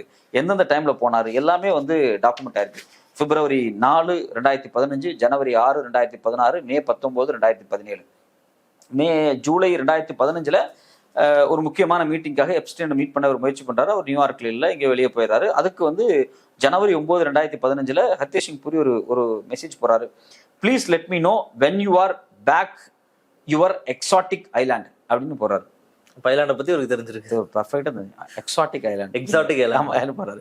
அதுக்கு வந்து அவர் ரிப்ளை பண்றாரு. அது சொல்றது அந்த லிட்டில் ஜேம்ஸ் இருக்கக்கூடிய யுஎஸ் விர்ஜீனியா ஐலாண்டை தான் சொல்ல வர்றாங்க. அப்புறம் Jeff, if you are back in town I would like to drop by for a chat, I am here till the 10th அப்படின்னு சொல்லி ஒரு ஃபோன் சேட் நடக்குது. அந்த ஃபோன் சேட்டும் எல்லாமே பதிவாயிருக்கு. ஸோ அப்போ இவங்களுக்குள்ள இப்போ அந்த தீவு என்ன, தீவுல என்ன நடக்குது அப்படிங்கிறது ஹர்தீப் சிங் பூரிக்கு தெளிவா தெரியுது. எக்ஸாட்டிக் ஐலாண்ட் அந்த ஒரு வார்த்தை போதும் இல்ல, அங்க என்ன நடக்குது அப்படின்னு. இது மாதிரி நிறைய வார்த்தைகள், நிறைய விஷயங்கள் வந்து மோடியோட பேர் வந்தது என்ன? மோடியோட பேர் வந்து அம்பானி விஷயத்துல வந்திருக்கு. அனில் அம்பானி போய் மீட் பண்றாரு. அனில் அம்பானி போய் மீட் பண்றது எதுக்கு அப்படின்னா நிறைய டிஃபென்ஸ் ப்ராஜெக்ட் விஷயமா அங்க பேசுறாங்க. அனில் அம்பானி பாத்தீங்கன்னா அதுல வந்து எபிசன் சொல்றாரு, Modi sending summon to see me on அப்படின்னு சொல்லி ஒரு டேட் போடுறாரு. மே 23, 2019 அந்த எலெக்ஷன் டைம்ல. அதுல வந்து இவர் போய் மீட் பண்றாரு. இவர் வந்து மே 23 ஈவினிங் 9:05 போய் எபிசோட்ல மீட் பண்றாரு. அம்பானி பாக்குறாரு. அப்போ வந்து அதுக்கு முன்னாடி ஒரு மெசேஜ் வருது. அந்த அன்னைக்கு இன்னைக்கு மீட் பண்ற அன்னைக்கு எபிசன் சென்ட் அம்பானி மெசேஜ் என்ன அப்படின்னா, today was a treat nice seeing you, today was a treat nice seeing you, உன்னை பாக்குற ஒரு ட்ரீட் அப்படிங்கிற மாதிரி ஏதோ ஒரு டீல் நடந்திருக்கு. அந்த மெசேஜ் அனுப்புறாங்க. இதுல என்ன பிரச்சனைனா எபிஸ்டினோட ஃபைல்ஸ் வெளியே வர ட்ரம்ப் குறித்த நிறைய தகவல்கள் வெளியே வந்துச்சு. ட்ரம்புக்கு வருவோம், இந்தியாவை முடிச்சு ட்ரம்ப் வருவோம். பட் இப்போ இது இல்லாம இதுலதான் அந்த மோடி ஒர்க்டுன்னு சொல்லி ஏதோ போட்டோம். ஆமா, அதாவது மோடியோடைய ஒரு ரெப்ரசன்டேட்டிவ் பிட்வீன் மே 14 அண்ட் மே 20 எபிஸ்டின் அம்பானிக்கு இடையில ஒரு மீட்டிங் கோஆர்டினேட் ஆகுது. அதுல வந்து மோடியினுடைய ஒரு ஆள் என்னை பார்க்க வர்றாரு, மோடியினுடைய ஒரு பர்டிகுலர் நபர் என்னை பார்க்க வர்றாரு அப்படின்னு ஒரு பெரிய டீடைல்டு மெசேஜ் அவங்களுக்கு நடந்த ஐபோன் சாட் மொத்தமா வெளியே வந்திருக்கு. மோடி யாரை அனுப்பிச்சாங்க அப்படிங்கறதும் ஒரு பெரிய கேள்வி. அம்பானி கூட யாரோ ஒருத்தவங்க போயிருக்காங்க அப்படின்னு ஒரு சந்தேகம் எழுப்புது. அவங்க வந்து அம்பானி அப்படின்னு அம்பானினாவே டைரக்டா மென்ஷன் பண்ணிருப்பாங்க. அவர் அம்பானியோட தானே சாட் பண்ணிட்டு இருக்காரு. ஆனா அம்பானி கூட ஒரு நபர் போயிருக்கிறாரு அப்படிங்கிறது வந்து ஒரு சந்தேகமா எழுப்பப்படுது. எதுக்காக போனாரு, என்ன டீல் பேச போனாங்க அப்படிங்கும்போது, இல்ல சைனாவினுடைய, எனக்கு சைனா தான் ஒரு பிரதான எதிரி, சைனாவுக்கு நான் எப்படி கவுண்டர் பண்ணணும் அப்படிங்கிறது குறித்தெல்லாம் நாங்கள் வந்து சில டிஸ்கஷன்ஸ்க்காக போயிருக்கோம். இது குறித்து மொசாட்டோடு சில உரையாடல்கள் நிறுத்த வேண்டியது இருக்கு அப்படிங்கிற. அப்போ ஏதோ ஒரு வகையில் இவருக்கும் மொசாட்டுக்கு நெருக்க இருக்கு அப்படிங்கிறது வெளிப்படையா தெரியுது. இவர் சொல்லி தான் இஸ்ரேலுக்கே வந்து பிரதமர் மோடி அவர்கள் போனாரு அப்படிங்கிற கதையெல்லாம் சொல்றாங்க. அதுக்கு முன்னாடியே மோடி யாருமே போனதில்லை, இந்தியன் பிரைம் மினிஸ்டர் யாரும் போனதில்லை. அப்போ வந்து ரொம்ப பயங்கரமா பேசினார். பாலஸ்தீன் ஆதரவு அப்படின்றதுதான். ஆமா, காலங்காலமாக பாலஸ்தீன் ஆதரவு. போக மாட்டாங்க, நமக்கு வந்து ஒரு தூதரகங்களே அமைக்காம காலகட்டம் இருந்துச்சு. ஆனா ஒரு நாட்டினுடைய பிரதமராக போகும்போது அந்த இடத்துல நெத்தன்யா பேச்சு ரொம்ப முக்கியமானது. 70-75 ஆண்டுகளாக நான் இதற்காக தான் வெயிட் பண்ணிட்டு இருந்தேன்.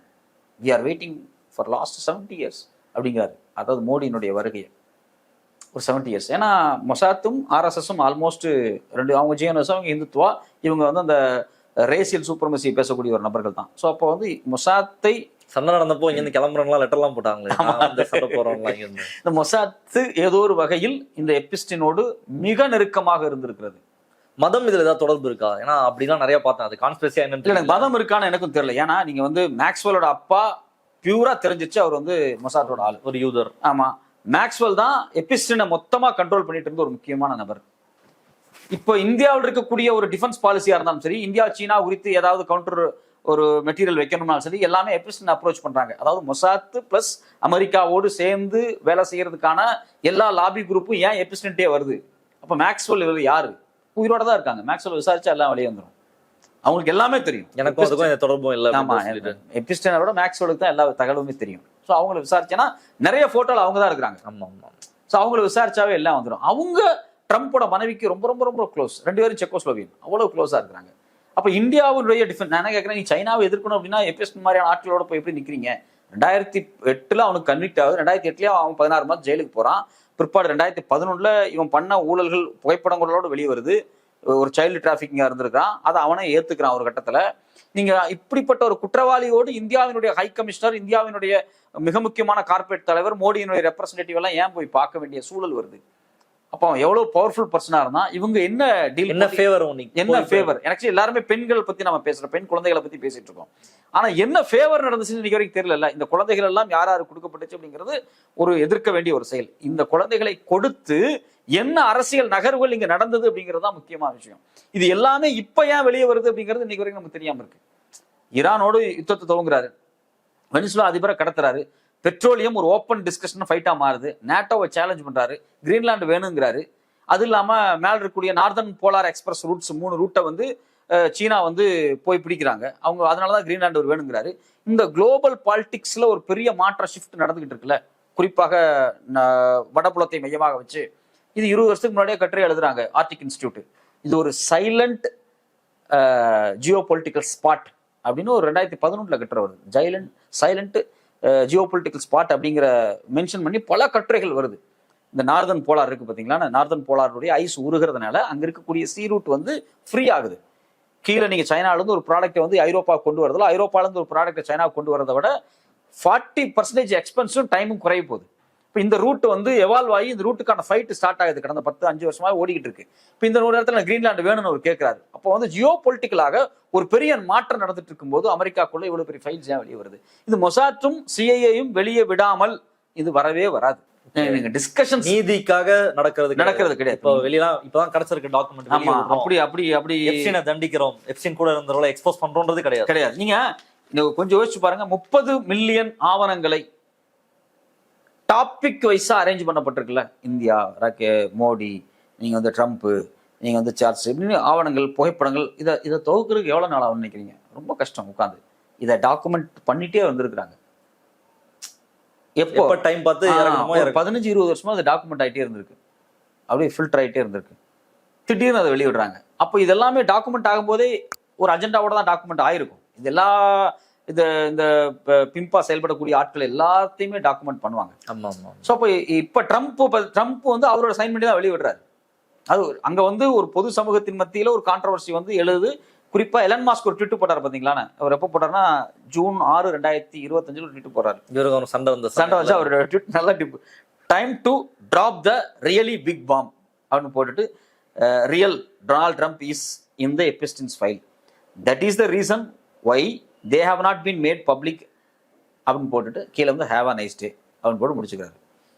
இவர் 2024 தேர்தல் பிரச்சாரத்திலேயே ட்ரம்ப் சொல்றாரு வந்து ட்ரம்ப் ட்விட்டர்ல கொண்டு வரதுக்காக வாங்கின ஒரு ட்விட்டரையே வாங்கி ட்ரம்ப் வந்து முடக்கப்பட்டிருந்தாரு. ஆமா, தப்பா பேசிட்டு இருக்காரு, பரப்புறாருன்னு சொல்லி. இப்ப நாம வந்து ஹர்தீப் சிங் பூரியும் மோடி, அனில் அம்பானி விஷயத்தை பார்த்தோம் இல்லையா? இது எல்லாமே வந்து எலான் மாஸ்க்கும் பொருந்தும். உலகத்துல கூடிய பெரிய தலைவர்களுக்கும் எல்லாத்துக்குமே பொருந்தும். அப்ப இதுல லேயர்ஸ் எப்படி வருதுன்னு பாருங்க.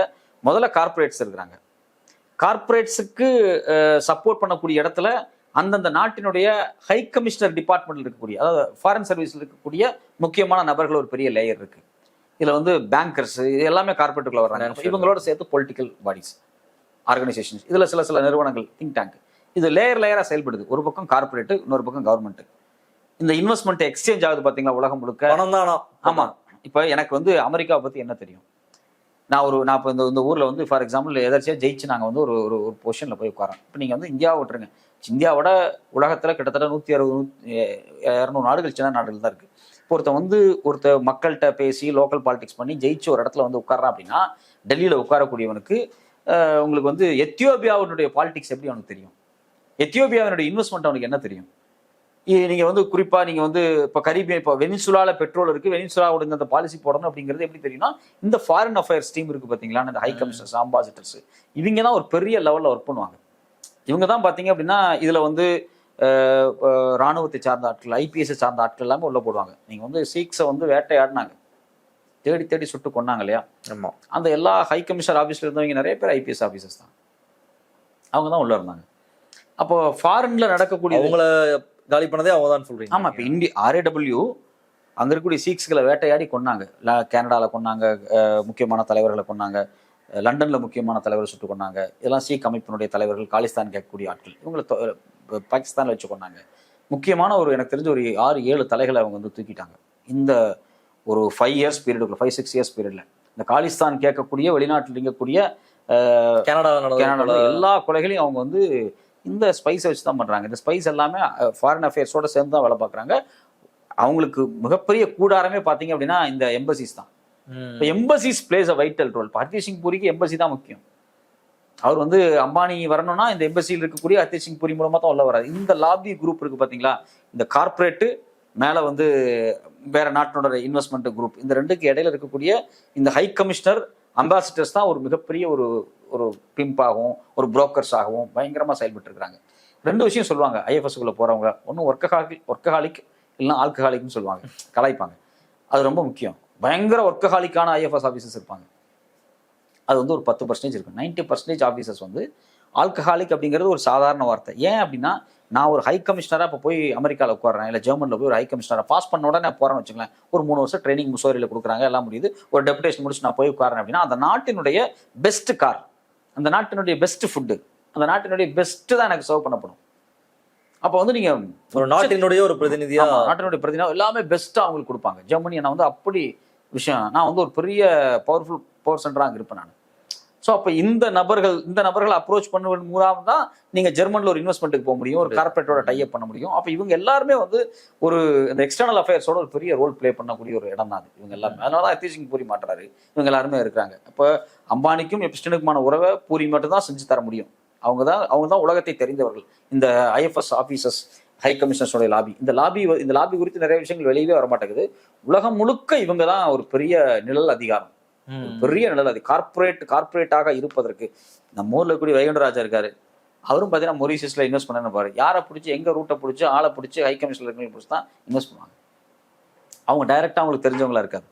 3 லேயர் 4 லேயர் தாண்டி அந்த இன்வெஸ்ட்மெண்ட் போகும். 3 லேயருக்கும் பணம் போயிருக்கும். அதுல கரெக்டா இருக்க ஒரு பர்சன், அதுல இருக்க ஒரு பர்சனோடைய ஆமா லட்சணம் தான் நம்ம பேசிட்டு இருக்கோம். அப்போ இப்படிதான் நடந்திருக்கு. இதுல குறிப்பா ட்ரம்போட ரோல் அப்படிங்கிறதுல ரொம்ப முக்கியமானது. ட்ரம்ப் வந்து கிட்டத்தட்ட 90களில் இருந்து 2000 ட்ரம்ப் வெளிப்படையா நான் வந்து ஒரு பிளே பாய், எனக்கு பெண்களை பிடிக்கும்ன்றதெல்லாம் வெளிப்படையா டிக்ளேர் பண்ண ஒரு நபர் தான் அவர். வந்து அந்த விஷயம் அதை வந்து அங்க அமெரிக்க சமூகம் ஏத்துக்கும். அது ரொம்ப கேஷுவலா தான் பாத்துக்கும். ட்ரம்ப் வந்து ஒரு ட்ரீம்னு சொல்லுவாங்க, ட்ரம்ப் மாதிரி வாழ்றது. ட்ரம்ப் அமெரிக்கன் ட்ரீம்னு ஒரு சொலவடையே இருக்கு. ஒரு அமெரிக்கன் ட்ரீம். அவர் 3வது மனைவியை கல்யாணம் பண்ணும்போது அவருக்கு வயசு 60. அதுக்கப்புறம் ஒரு பையன் பிறகுறான். அந்த பையனும் இன்னைக்கு வந்து எலெக்ஷன்ல வந்து பாட்காஸ்ட் எல்லாம் பண்ணி அவரோட எலெக்ஷனுக்கே அவர் இருக்கிறார். சோ நம்ம ஊர்ல வந்து அப்படி ஒரு விஷயத்தை யோசிக்கவே முடியாதுல்ல இப்பெல்லாம். ரொம்ப அது ஒரு பெரிய பேசு பொருளா மாத்திட்டு இருப்பாங்கல்ல. ஆனா அங்க அது ஒரு பெரிய விஷயமே கிடையாது. ஸோ அப்போ இந்த அம்மா இவங்க 3வது மனைவி வர்றாங்க இல்லையா, அவங்க வந்து ஒரு மாடலாவே வர்றாங்க. ஆமா, மாடல் தான். ஆமா, அவங்க மாடலா வரும்போது நிறைய சுவாரஸ்யமான விஷயங்கள் இருக்கு. அவங்க வந்து என்ன சொல்றாங்கன்னா, 99லயே வந்து நான் வந்து ஃபர்ஸ்ட் லேடி ஆகணும்னு அவங்க விரும்புறாங்க. அதெல்லாம் அவங்க வந்து அதை பற்றிலாம் பேசுறாங்க. 2000லேயே அவங்க வந்து நிறைய ஸ்டேட்மெண்ட்ஸ் கொடுக்குறாங்க. அந்த ஸ்டேட்மெண்ட்ஸ் எல்லாமே பதிவாயிருக்கு. அவங்க வந்து அதுக்கு சில எக்ஸாம்பிள்ஸ் எல்லாம் கூட சொல்லியிருக்காங்க. அவங்க இங்கிலீஷ்லாம் கூட தெரியாதுன்னு நினைக்கிறேன் அவங்களுக்கு. ஆமா, அவங்க கதையை பார்த்தீங்கன்னா உங்களுக்கு அதிர்ச்சியா இருக்கும். அவங்க பார்த்தீங்கன்னா 2001 அவங்களுக்கு கிரீன் கார்டு கிடைச்சிருது. அவங்க 96 தான் யூஎஸ்குள்ள வர்றாங்க. வந்து எஸ்டாப்ளிஷ் ஆகிறதே 99 தான் அவங்க ட்ரம்ப்னுடைய மாடல் மேனேஜ்மெண்ட் கம்பெனியில போய் சேர்றாங்க. 2001 அவங்களுக்கு கிரீன் கார்டு கிடைச்சது. 2005 மேரேஜ் பண்ணியிருக்காங்க. அவங்க அப்போ 99 ஒரு மாடலாக இருந்து ஒரு பப்ளிக் ஸ்பேஸில் பேட்டி கொடுக்கும்போது சொல்கிறாங்க, என்னுடைய ட்ரீம் என்ன அப்படிங்கிறது பார்க்கும்போது, நான் வந்து பெட்டி ஃபோர்டு மாதிரி ஆகணும் அப்படின்னு விருப்பப்படுறேன். ஜாக்கி கெனடி மாதிரி ஆகணும்னு ஆசைப்படுறேன். பெட்டி ஃபோர்டு அப்படிங்கிறது ஜெரால்டு ஃபோர்டுனுடைய ஒரு மனைவி. ஓகே, அமெரிக்காவினுடைய முன்னாள் ஜனாதிபதியினுடைய மனைவி. அவங்க ரொம்ப இன்ஃப்ளூயன்ஸான இருந்தாங்க. அவங்க வந்து தன் கணவரை விட ரொம்ப இன்ஃப்ளூயன்ஸான ஒரு பர்சனாக இருந்தாங்க. அதே போல வந்து ஜாக்கி கெனடி அப்படிங்கிறது கெனடியினுடைய மனைவி. அவங்களும் ரொம்ப இன்ஃப்ளூயன்ஸான ஒரு முக்கியமான ஆளாக இருந்தாங்க வேர்ல்டு லெவலில். தன் கணவர் ஜனாதிபதியாக இருந்தாலும் உலகம் முழுக்க இருக்கக்கூடிய தன்னுடைய பவரை வந்து அவங்க காட்டினாங்க. அப்போ இவங்க கல்யாணமே பண்ணல, டேட் பண்ணிக்கிட்டு இருந்தாங்க 2 பேரும், ட்ரம்ப்பும். அவங்களை வந்து 1999 அவங்க பேட்டி கொடுத்துருக்காங்க. அந்த பேட்டியில் சொல்றாங்க, என்ன லைஃப்ல பெரிய ஆசையே நான் பெட்டி ஃபோர்டு மாதிரி ஆகணும், இல்லை ஜாக்கி கெனடி மாதிரி ஆகணும் அப்படின்னு அவங்க கொடுக்குறாங்க. இவருக்கு அப்போ 60 வயசு ட்ரம்ப்புக்கு. ஸோ அப்போதான் அவர் கல்யாணம் பண்றாரு. ஸோ இப்போ இவங்களுக்கு கிரீன் கார்டு எப்படி கிடைச்சது அப்படிங்கிறதே ஒரு பெரிய, அவர் வந்தேரி பாலிடிக்ஸ் பேசுறாரு. ஒரு எகோஸ்லோவியனுக்கு எப்படி கிரீன் கார்டு கிடைச்சது, ஒரு எகோஸ்லோவியனை எப்படி நீங்க வந்து அமெரிக்காவினுடைய ஃபர்ஸ்ட் லேடி ஆக்குனீங்க? ஒரு சிம்பிளான ஒரு கேள்வி தானே. நீ தான் ஒரு பியூர் ரேஸை பத்தி பேசிட்டு இருக்கக்கூடிய ஒரு ஆள். அவர் ஜெர்மன், ஆக்சுவலா ஜெர்மன். பியூர் ரேஸ்ன்னு பேசுறீங்களா, நீங்க எப்படி வந்தீங்க? ஸோ இப்போ இந்த மெலானியாவும் மேக்ஸ்வெல்லும் ரொம்ப க்ளோஸா இருந்திருக்காங்க. எபிஸ்டனுடைய மனைவின்னு சொல்லப்போலையா, கேர்ள் ஃப்ரெண்ட். அவங்க ரொம்ப பயங்கர க்ளோஸா இருந்திருக்காங்க. அவங்க 2 பேரும் ஒன்னா இருக்கிற போட்டோஸ், அவ்வளவு போட்டோஸ் இருக்கு. ட்ரம்ப்பை பொறுத்த வரைக்கும் 1990களில் இருந்தே எப்ஸ்டீனோட ஒரு மிக நெருக்கமாக இருந்திருக்காரு. நீங்கள் வந்து அப்போ வந்து இந்த இந்த நம்ம மேரலோகன்னு சொல்கிறோம் இல்லையா, நம்ம இவருடைய மாளிகை, நம்ம ட்ரம்போட மாளிகை, அதில் நிறைய வீடியோ காட்சிகள் வெளியே வந்திருக்கு. ஆமாம் ஆமாம். அதில் குறிப்பாக வந்து NBC ஃபிலிம் அப்படிங்கக்கூடிய ஒரு முக்கியமான சேனல் அங்கே நடந்த பார்ட்டிஸ் எல்லாம் வீடியோ எடுத்து வெளியிட்டிருக்காங்க. அந்த பார்ட்டியில் இவர் வந்து நம்ம கூட அந்த வீடியோ பார்த்துருப்போம். அந்த பார்ட்டியில் வந்து எப்ஸ்டீன் சொல்கிறாரு, look at her, she is hot அப்படின்னு சொல்லி 2 பேரும் ஒரு பொண்ணை கலாய்க்கிறாங்க. அது சின்ன குழந்தை தான், அதை கலாய்ச்சதோ விளையாடுறாங்க. அந்த வீடியோஸ் எல்லாமே இருக்குது. 92ல் ஒரு முக்கியமான ஒரு ஃபிலிம். அப்போல்லாம் வந்து இன்னைக்கு இருக்கிற மொபைல் கேமரா கிடையாதுல்ல, பெரிய கேமராஸ் தான் எடுக்கணும். ஒரு ஃபிலிம் ஷூட் பண்ணியிருக்காங்க, அவங்களுக்குள்ள நடந்திருக்கு. அதில் நிறைய பார்ட்டிஸ் அரேஞ்ச் பண்ணியிருக்காங்க. 28+2 அப்படிங்கிற பார்ட்டிலாம் 28 பெண்களும் 2 ஆண்களும், அதாவது ட்ரம்ப்பும் எப்ஸ்டீன் மட்டும் இருப்பாங்க. 28 பெண்களோட சேர்ந்து உல்லாசமாக இருக்கிறது, இது மாதிரியான விஷயங்கள் எல்லாமே வந்து அதில் பாதி விஷயங்களுக்கு மேலே ஃபிலிம் ஆயிருக்கு. 2000லேயே ஒரு இவங்க 4 பேருமே இருக்கிற வீடியோவே வெளியே வருது. யாருன்னா ட்ரம்ப், எப்ஸ்டீன், மேக்ஸ்வெல், எல்லா 4 பேருமே ஒன்றா இருந்து ஃபன் பண்ணி பார்ட்டி பண்ணுற வீடியோக்கெல்லாம் நிறையா வருது. ஆனால் தொடர்ச்சியாக பார்த்தீங்கன்னா அவர் நிராகரிச்சிட்டே இருக்காரு. எனக்கும் மேக்ஸ்வெலுக்கும் ஒன்றும் பெரிய ரிலேஷன்ஷிப் இல்லை. அவன் என் ஆஃபீஸில் இருந்து, அதாவது என்னுடைய ரிசார்ட்னுக்கும் அவருக்கும் ரிலேஷன்ஷிப் இல்லை. அவன் வந்து இந்த மேரலோகோவில் இருந்த ஒரு பொண்ணை வந்து என்னுடைய ஸ்டாஃபை வந்து அவன் வந்து கூட்டிகிட்டு போயிட்டான். அதனால எனக்கு வந்து அவனை பிடிக்கல, நான் அவனோட ரிலேஷன்ஷிப்பை கட் பண்ணிட்டேன், அவன் அந்த மெம்பர்ஷிப்பே தூக்கிட்டேன் அப்படின்ட்டார். இப்போ இவர் வந்து அந்த லிட்டில் சென்ட் ஜேம்ஸ்க்கு போனாரா, அந்த பெடோஃபைல் ஐலாண்டுக்கு போனாரா இல்லையான்றது இன்னும் நமக்கு தகவல். அங்க இருக்கிற மாதிரியான போட்டோஸ்லாம் வரல. ஆனா மேரலோகோல இவங்க எல்லாம் ஒன்னா இருக்கிற அந்த ரிசார்ட்ல இருக்கிற போட்டோஸ் வந்துச்சு.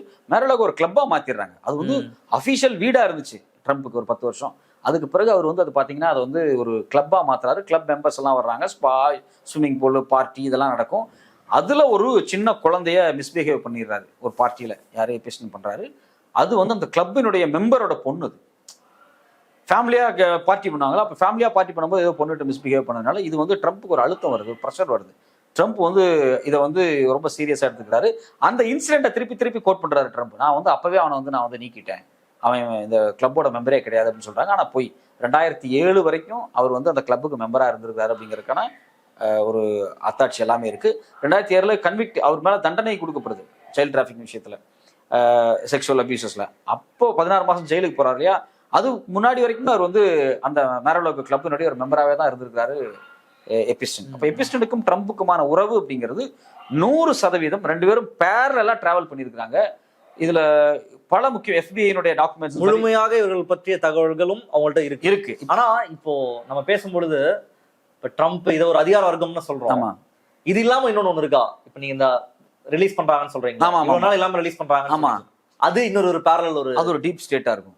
மேபி இன்டெலிஜென்ஸ்ல இருக்கக்கூடிய டீப் ஸ்டேட்ல ட்ரம்பே கண்ட்ரோல் பண்ற இடத்துல அவங்க என்ன நினைப்பாங்க அப்படின்னா, இந்த தேசத்துக்கு எங்களுடைய ஃபாரின் பாலிசிக்கும் இன்டர்னல் பாலிசிக்கும் ட்ரம்ப் சரியா வருவாரா வரமாட்டாரா, அவர் ஒத்து வரல அப்படின்னா அவரை காலி பண்றதுக்கு டீப் ஸ்டேட் ஒர்க் பண்ணும். நீங்க வந்து அவர் வந்து இந்த டீப் ஸ்டேட்டை வந்து டீப் ஸ்டேட்டை வந்து கடுமையா சாடுறாரு ட்ரம்ப். அப்படி நிறைய இடங்கள்ல டீப் ஸ்டேட்டை வந்து அவர் வந்து கொஸ்டின் பண்றாரு. டீப் ஸ்டேட் மேல, அவர் CIA மேல அவருக்கு ஒரு சின்ன முரண்பாடுகள்லாம் வருது. டீப் ஸ்டேட்டை கொஸ்டின் பண்ணிட்டே இருக்காரு. டீப் ஸ்டேட் அப்படிங்கிறது உளவுத்துறையில் இருக்கக்கூடிய ரொம்ப முக்கியமான ஒரு பாலிசி. இப்போ நான் ஒன்றும் இல்லைங்க, நீங்கள் IPS பாஸ் பண்ணுறீங்கன்னு வச்சுங்களேன், நீங்கள் போகும்போது இதெல்லாம் உங்களுக்கு தெரியுமான்னு கேட்குறேன். நீங்கள் இப்படி தான் டிசைன் ஆகணும், எல்லா IPS ஆஃபீஸர்ஸும் கிடையாது. 100 பேர் போகிறாங்கன்னா அது 20-25 பேர் வந்து டீப் ஸ்டேட்டுக்குள்ளே ரொம்ப முக்கியமான ஒரு டிசைனிங் ஃபேக்டராக இருப்பான். அந்த இடத்துக்கு நகர்ந்து அவன் போவான். அந்த டீப் ஸ்டேட்டை வந்து சேலஞ்ச் பண்ணிக்கிட்டே இருக்கார். யார் அப்படின்னா ட்ரம்ப் அவர்கள். இப்போ இந்திரா காந்தி வந்து இந்தியாவில் இருந்தப்போ இந்தியன் IBயோட அவங்களுக்கு முரண்பாடுகள் வந்துக்கிட்டே தான் இருந்துச்சு. RAW அவங்க தான் உருவாக்குறாங்க. ஆனால் சில அவங்களுக்கு முரண்பாடுகள் வந்துச்சு அவங்களுக்கு. நீங்கள் வந்து இந்தியன் ஸ்டேட் சொல்கிறத கேட்கக்கூடிய அரசியல் பொலிட்டிக்கல் பாடிஸ் அப்படிங்கிறது வேற, கவர்மெண்ட் அப்படிங்கிறது வேற. ஸ்டேட் அப்படிங்கிறது எக்ஸிஸ்டிங் ஃபேக்டர், எப்பவுமே இருக்கும். கவர்மெண்ட் அப்படிங்கிறது மாறிட்டே இருக்கும். கவர்மெண்ட் ஸ்டேட்டுக்கு ஏற்ற மாதிரி தான் வேலை செய்யும்.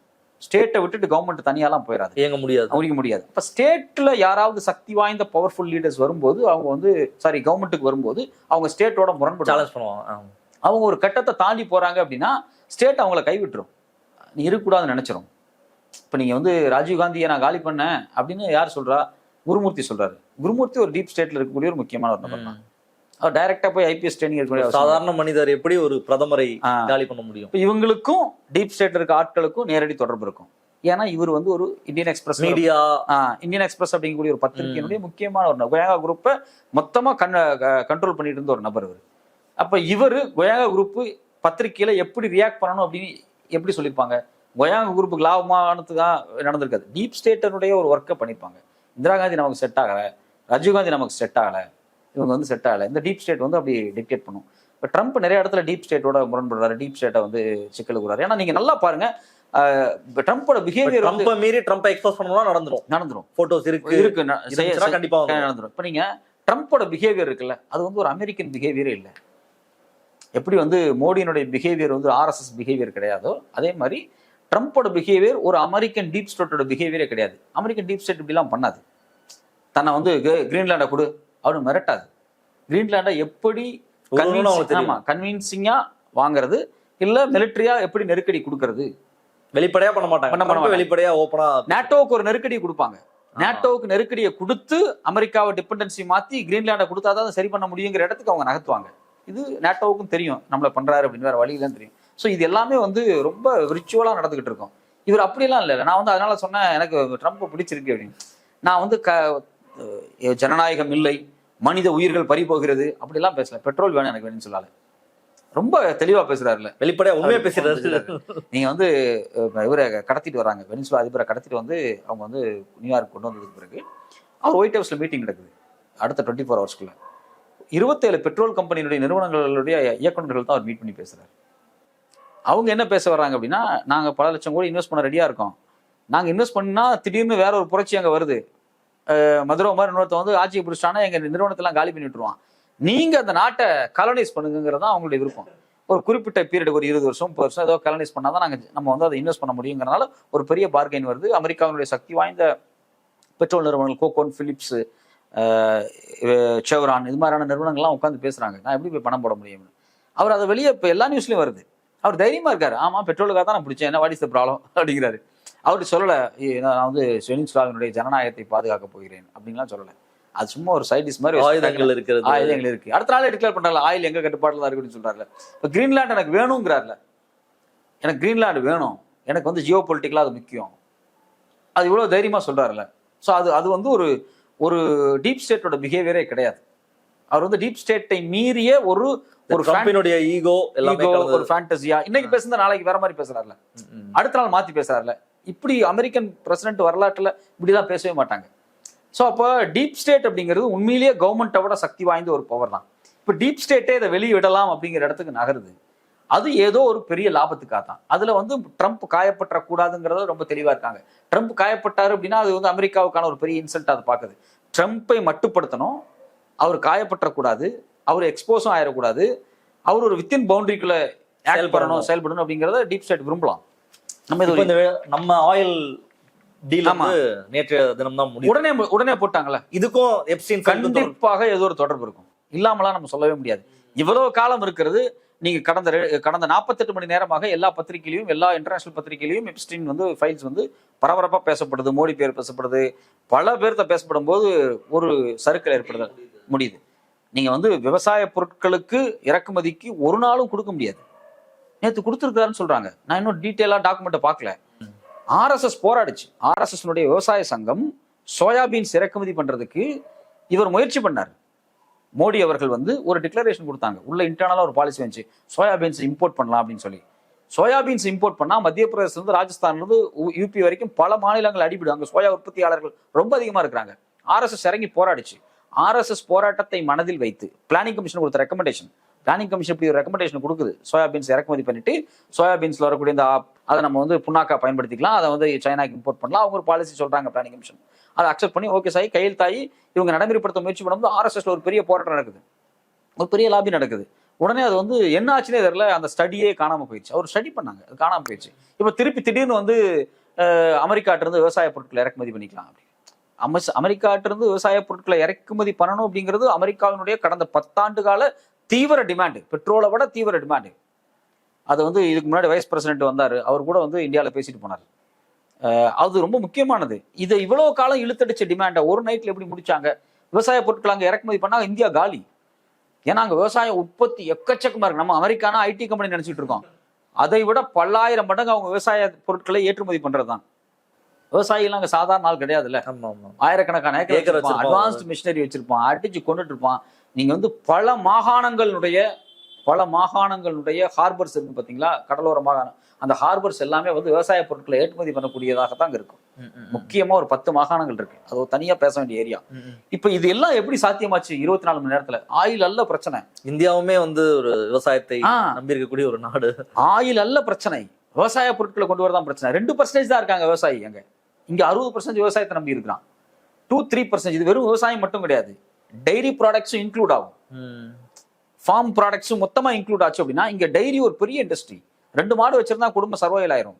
இப்போ இது எல்லாத்தையுமே இவங்க கையெழுத்து போறது ஆச்சரியமா இருக்கு. இட்ஸ் நாட் ஒன்லி பெட்ரோலை பத்தி தான் டிஸ்கஸ் நடந்துட்டு இருக்கு. ரஷ்யா இன்னைக்கு காலைல பேசியிருக்காங்கல்ல, அப்படிலாம் ஒண்ணுமே இல்லையே, இறக்குமதி பண்ண மாட்டேன்னு இது வரைக்கும் இந்தியா எந்த அச்சூரன்ஸும் கொடுக்கலையே அப்படின்னு அவங்க சொல்றாங்க.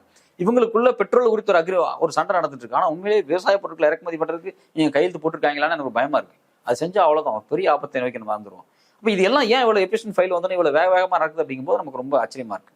இப்போ ட்ரம்பினுடைய பிஹேவியர் அப்படிங்கிறது அமெரிக்காவினுடைய டீப் ஸ்டேட்னுடைய பிஹேவியரே கிடையாது. ட்ரம்பை பொறுத்த வரைக்கும் சில முக்கியமான ஆவணங்கள் இதுல என்ன வெளியே வந்திருக்குன்னா, எஃபியோட டாக்குமெண்ட்ஸ்லேயே இருக்கு. அவருடைய கார் ஒன்று வச்சிருப்பாரு, லிமோசின், பெரிய கார். அதுக்குள்ள ஒரு 13 வயசு பெண்ணை வந்து அவர் வந்து கற்பழிச்சிருக்கிறாரு ட்ரம்ப் 84ல். அதுல எபிஷன் இருந்தாரா என்னன்னு தெரியல. அவர் மேல அந்த கம்ப்ளைண்ட் இருக்கு. அந்த பெண்ணு மர்மமான முறையில் இறந்துருக்காங்கிறத டாக்குமெண்ட்ஸ்ல இப்போ வரக்கூடிய செய்திகள்ல வந்து வெளிப்படையா வெளியே வந்துகிட்டே இருக்கு.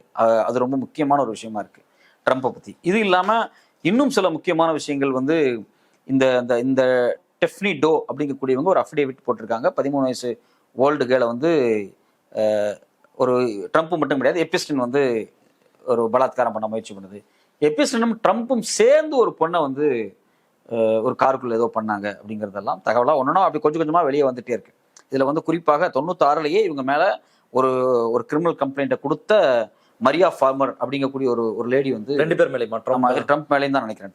ட்ரம்ப் அண்ட் எபிஸ்டின் அவங்க வந்து கொடுத்துருக்காங்க. கிட்டத்தட்ட ட்ரம்ப்போட பேர் இந்த மொத்தத்துல ஒரு 1500 இடத்துல இருக்கு.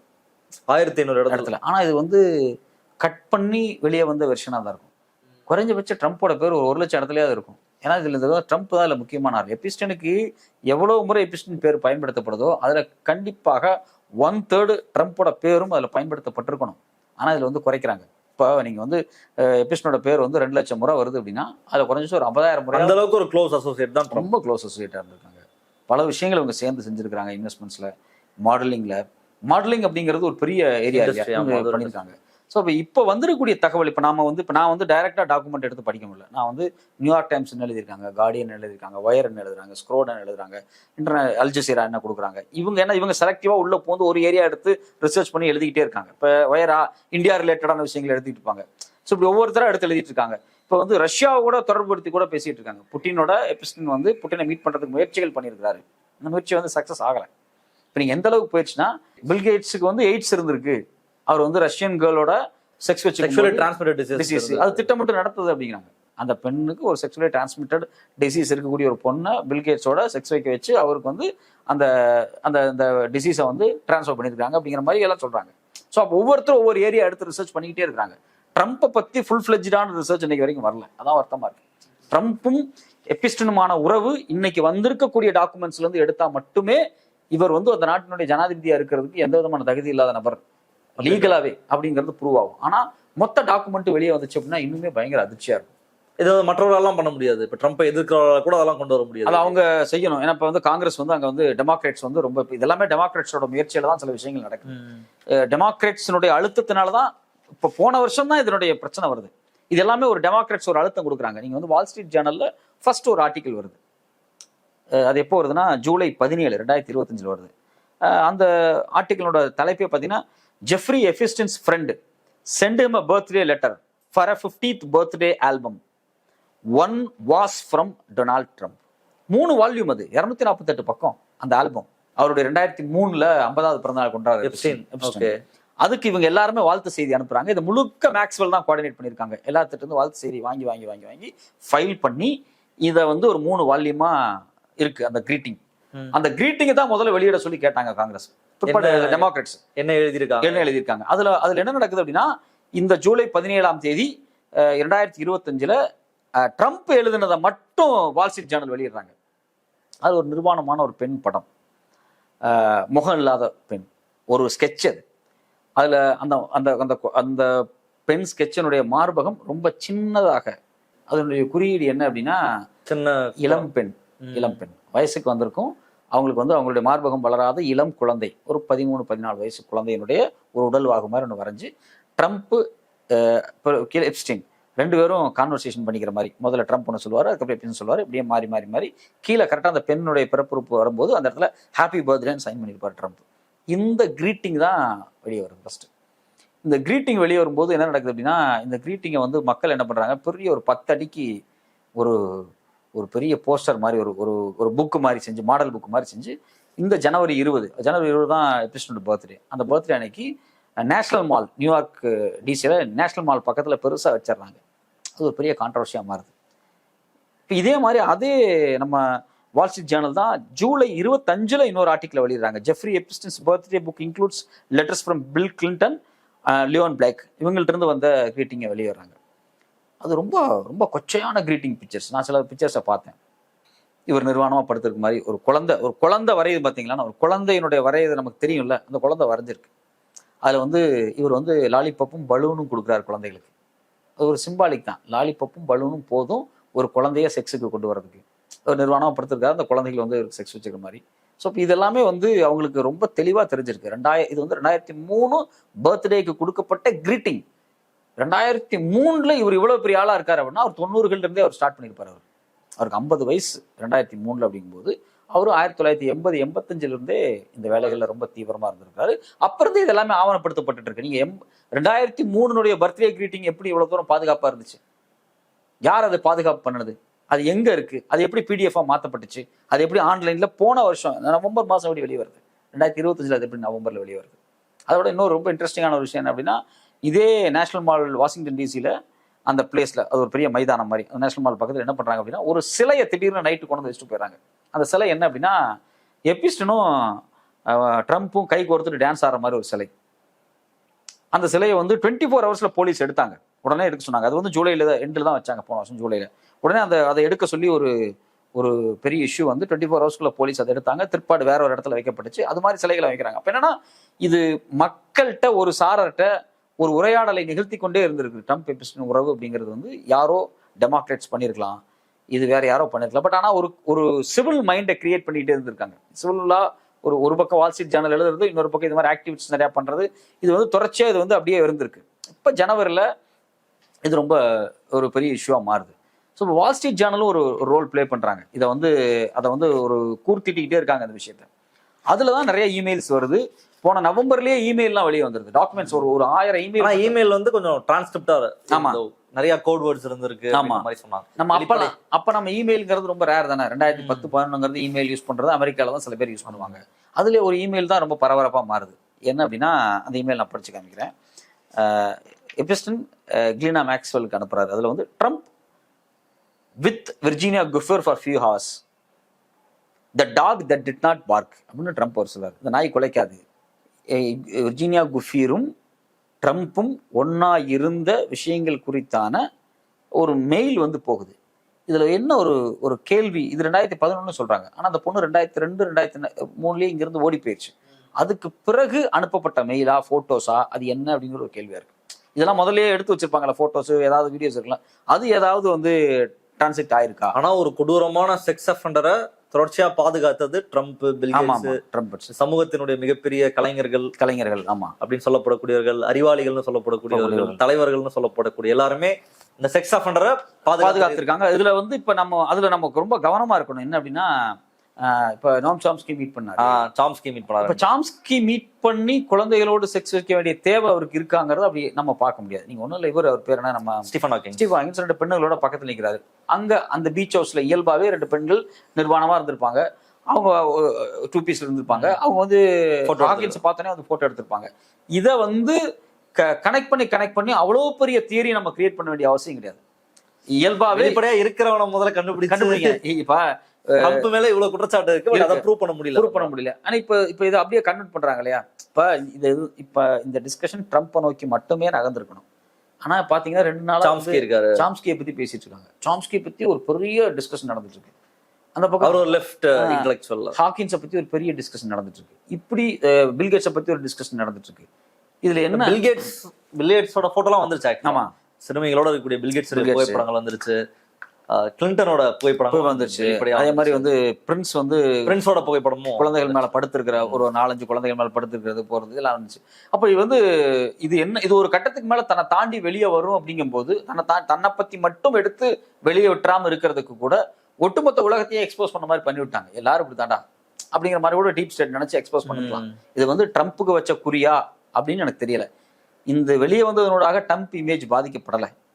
ட்ரம்ப் இமேஜ் வந்து ஒரு ஒரு எல்லாரும் இப்படிதான் அப்படிங்கிற இமேஜை தான் அவங்க உருவாக்குறாங்க. இப்போ நீங்கள் வந்து ஒரு ஸ்கூலில் ஒரு பையனை போய் ஏதோ ஒரு தண்டனைக்கு வாத்தியார் அடிக்க போகும்போது நான் மட்டும் இல்லை சார் அவன் சார்னு ஒரு 10 பேர்த்த கை காமிச்சிட்டா வாத்தியார் அடிக்க மாட்டார். 10 பேர்த்த உட்காராச்சும் அட்வைஸ் பண்ணி விட்டுருவார், ஒருத்தனா அடிப்பார். ஸோ இது வந்து இது எல்லாமே இப்படித்தான் அப்படின்னு இதுல சம்பந்தப்படாத ஆட்களாக கூட இருந்திருக்கலாம். ஹாக்கின்ஸ், சாம்ஸ்கி, இது மாதிரி பல பேருக்கு எல்லாத்தையும் எக்ஸ்போஸ் பண்ணி MIT சயின்டிஸ்ட், ப்ரொஃபசர்ஸ், அட்டானிஸ் எல்லாத்தையும் இழுத்து விட்டாங்க. ஸோ அப்போ இது ஏதோ ஒரு வகையில வந்து இந்த உரையாடல் மட்டுப்படுத்தப்பட்டிருக்கும் அப்படின்னு தான் தோணுது. இதுல ஒரு லாஜிக்கல் கன்க்ளூஷன் வரும்னு நினைக்கிறீங்க? இந்த எப்ஸ்டீன் ஃபைல்ஸ் மூலமாக ஒரு லாஜிக்கலான ஒரு கன்க்ளூஷன், பாதுகாப்பு உணர்வு அப்படின்றது ஒண்ணு. குழந்தைகளை அது குழந்தைகளுடைய பாதுகாப்பு உணர்வு, குழந்தைகளை மையமா வச்சுதான் அது தனிப்பட்ட ரீதியில பலரும் பண்ணுவாங்க. அதுதான் டிஸ்கஷனா இருக்குமே தவிர இந்த குழந்தைகள் யாருக்கு பயன்படுத்தப்பட்டார்கள், அதில் நடந்த அரசியல் லாபங்கள் என்ன அப்படின்றது, பண லாபங்கள் என்ன அப்படிங்கிறத ட்ரேஸ் பண்ணவே முடியாது. சிம்பிளா கேட்போம். இப்போ வந்து நாம் சாம்ஸ்கி உண்மையிலேயே ஒரு பொண்ணோட இருந்திருக்காரு, குழந்தையோட இருந்து எதுக்காக இருந்திருப்பாரு? அவர் படிச்சுட்டு புக் எழுதக்கூடியவர், அவருக்கு என்ன லாபம் வந்திருக்கு அதுல? இப்படி ஒன்னொன்னா தேடி போய் ஹர்தீப் சிங் பூரி அப்படிங்கும்போது ஹர்தீப் சிங் பூரி பர்சனலா இதுல என்ன லாபம் அடைஞ்சிருக்கிறார்? அவர் கேட்டா நான் வந்து ஒரு இன்வெஸ்ட்மெண்ட்டுக்காக தான் நான் எபிஸ்டனை மீட் பண்ண மாதிரி, அவர் எபிஸ்டனை மீட் பண்ணவே இல்லைன்ட்டார். அதே ஒரு பொய் தான். எனக்கு அவர் அவ்வளவு பெரிய எனக்கு அவர் அவ்வளவு பெரிய குற்றவாளின்னு தெரியாது அப்படின்ட்டார். 2014 மீட் பண்றது அவர் முன்னாடியே ஜெயிலுக்கு போயிருக்காங்க. அவர் பெரிய 11லயே நிறைய இன்ஃபர்மேஷன்ஸ் அவரை பத்தி வெளியே வந்துருச்சு. விர்ஜினா குஃபீர் அவ்வளவு தூரம் கார்டியன்ல பக்கமா எழுதியிருக்காங்க. பிரிட்டிஷ்ல கூடிய எல்லா நியூஸ் பேப்பரும் அவரை பத்தி எழுதியிருக்காங்க. நீ ஒரு ஹை கமிஷனர், உனக்கு எப்படி தெரியாம இருக்கும்? ஸோ அது பொய் அப்படிங்கிறது சொல்லுது. அப்போ அவர் என்ன சொல்றாரு, இல்ல ஒரு இன்வெஸ்ட்மெண்ட்டுக்காக தான் நாங்கள் வந்து லிங்க்டின் இந்தியாவுக்குள்ள கொண்டு வரக்காக தான் நாங்கள் வேலை பார்த்தோம் அப்படிங்கிறாரு. ஆனா உண்மையிலேயே அதுல என்ன ஒரு பெனிஃபிட் அடைஞ்சாரு? ஒரு குழந்தையோடு உடலுறவு வைக்கிறது மட்டும்தான் இதுல பெனிஃபிட்டா அப்படின்னா அது ஒரு 10% தான்.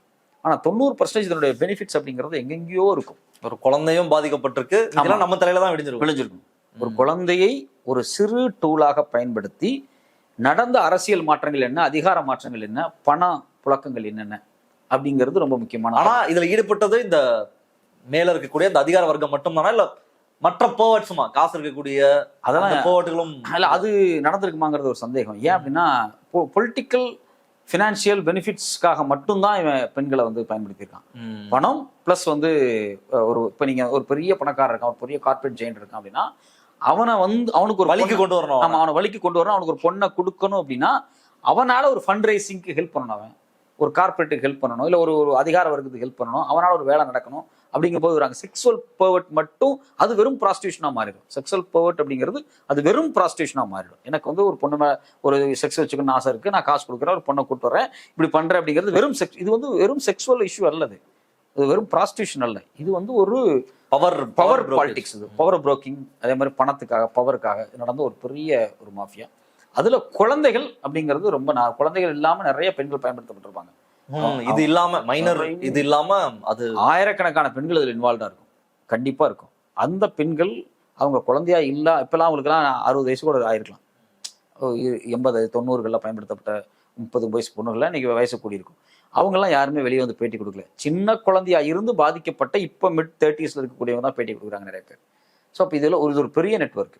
ப்ராஸ்டியூஷன் அப்படிங்கிறது கிடையாது, அது ஒரு டூல். அது ஒரு டூல். அதை வச்சு ஒரு பவர் பாலிடிக்ஸ். Power politics. அது இது வந்து இது இனிமேல் வரக்கூடிய தகவல்களை வச்சு தான் இதுக்கு ஒரு கன்க்ளூஷனை ரெடி பண்ண முடியுமா அப்படின்னு பார்க்கணும். இது ஒரு கன்க்ளூஷன் வராது. ஆமா, இது எப்படி பேசியிருக்கிறதுமே ஒரு பெரிய கடல் தான் கன்க்ளூட் பண்ண முடியல. நான் இது குறித்து வாசிச்சு, நான் 24 hours வாசிச்சு கூட பார்த்தேன்.